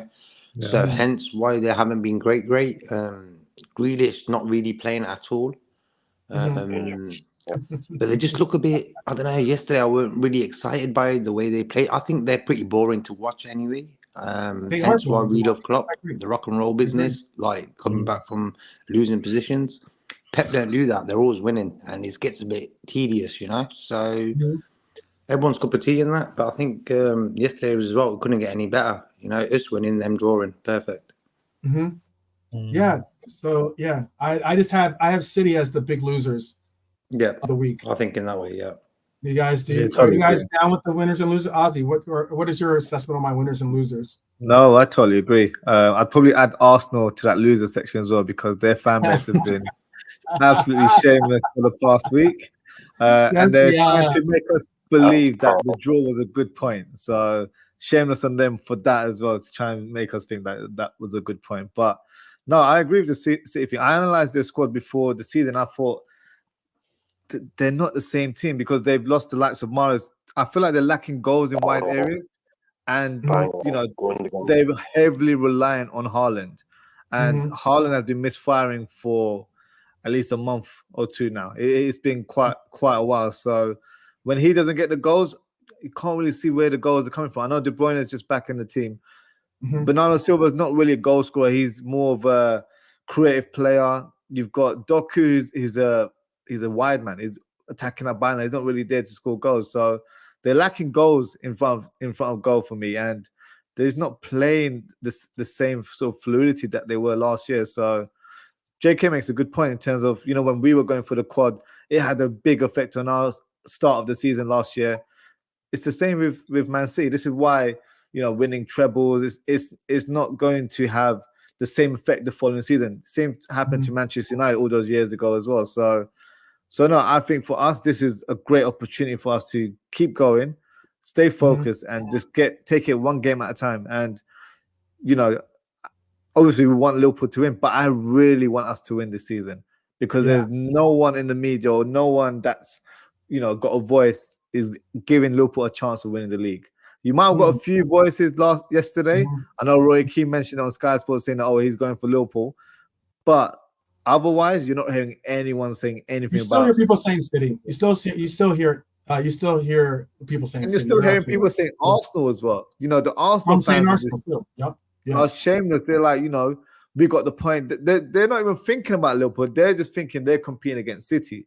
So that's why I feel like we're getting disrespected. But hey, you know, we don't mind doing things quietly. So if that's how it has to be done, we'll go for it. So for me, the winners and losers, you've got a spot on.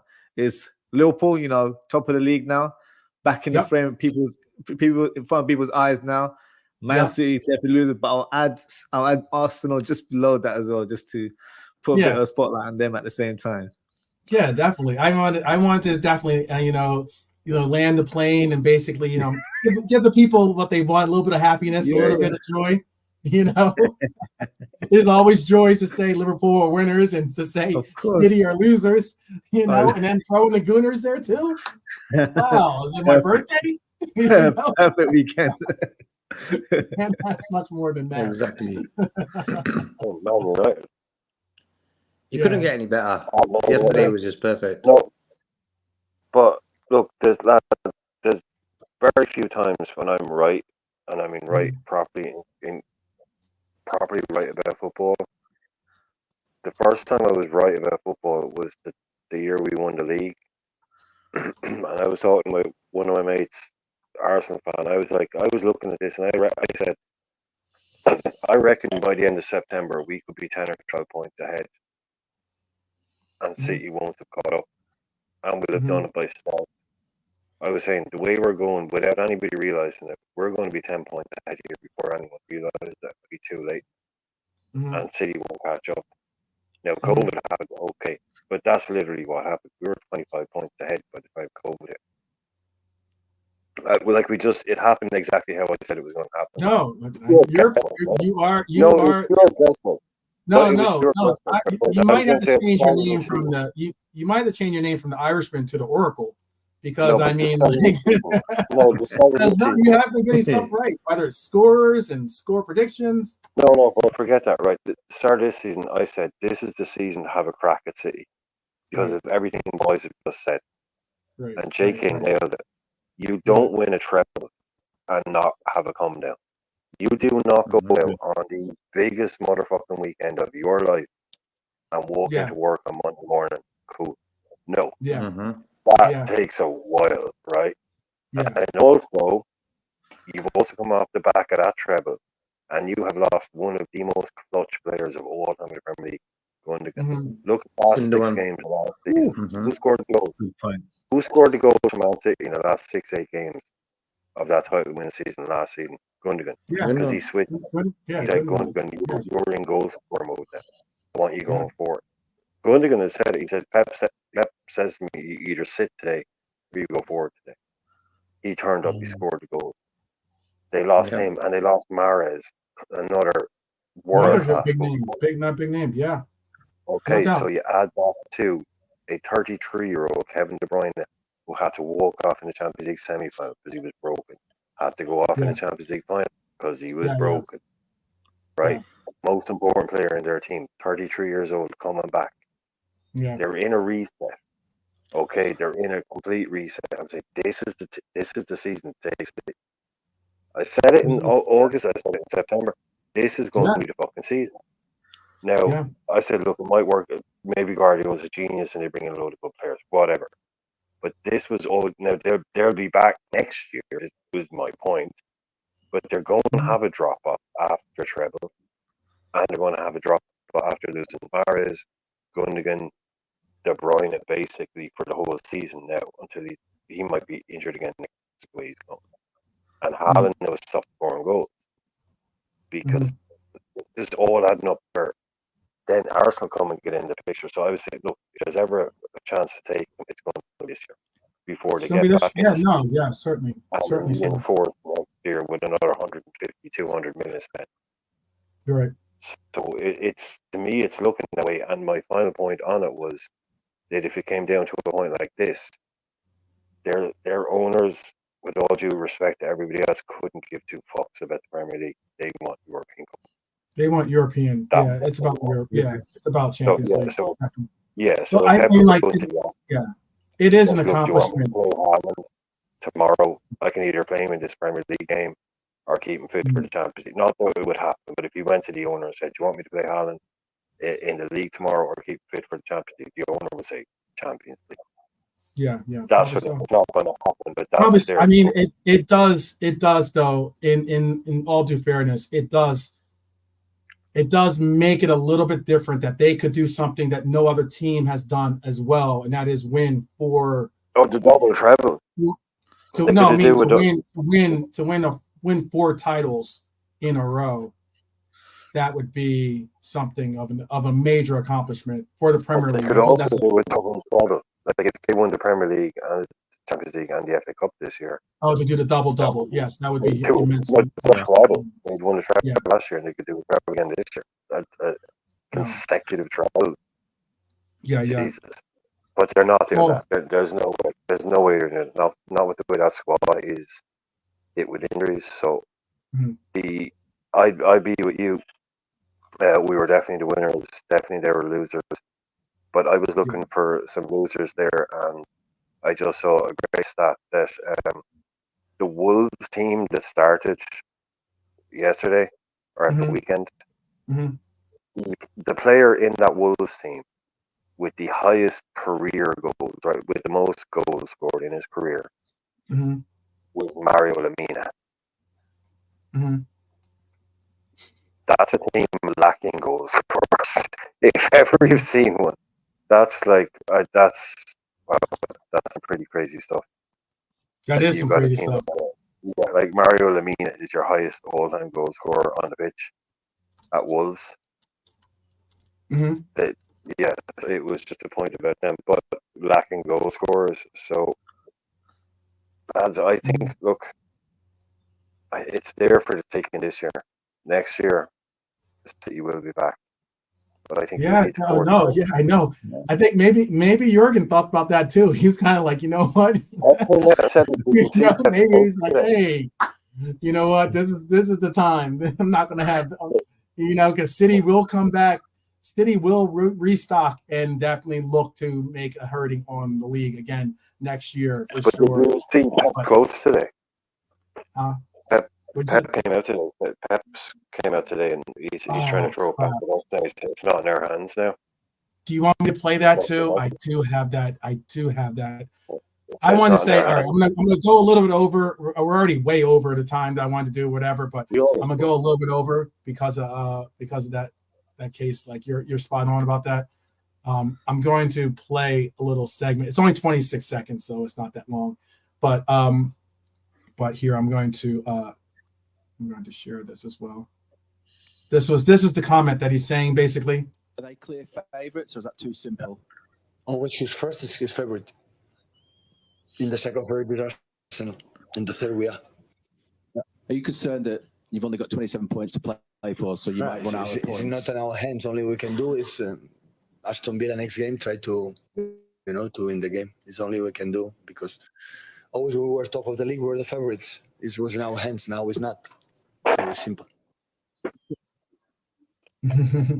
Well, there you have it from the man himself. He's shaking. I just like to say, as we're sitting on the tarmac here, because we have hit the landing gear, we already landed at the airport. If this is not your final destination, please do take care of yourselves. Continue to take care of your loved ones before, obviously, because it's important that we do this. But I'd also just like to end and say I agree with Ozzy. The Gooners are certainly honorary mention losers. Okay, considering that if there is any time to have to have gone into the game and gotten a result, it would have been today, or it would have been yesterday.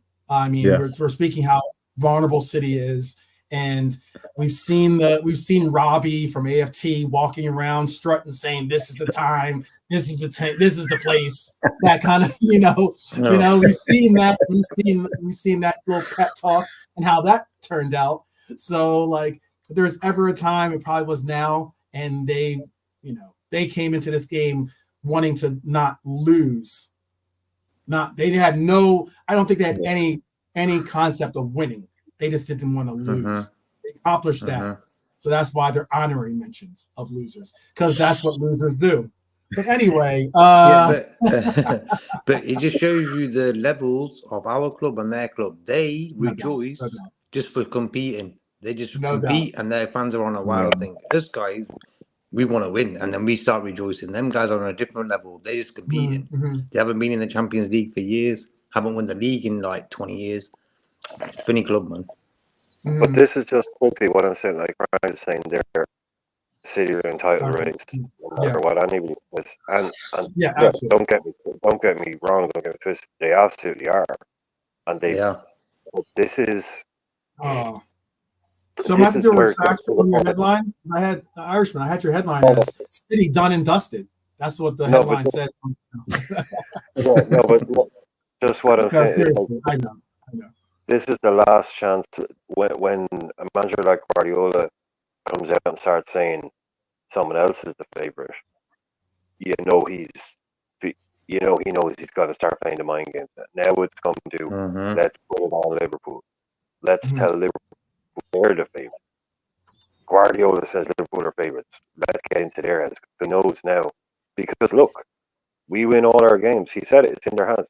We win all our games. We win the league. We're not going to, by the way. But we win all our games. We win the league. So yeah, technically it's in our hands. But you can see now, he's not sitting there at the top of the league praising us for how good we play. You know when he does that, when they beat teams, and he goes on how good they were. When he's sitting there going, they're the favourite.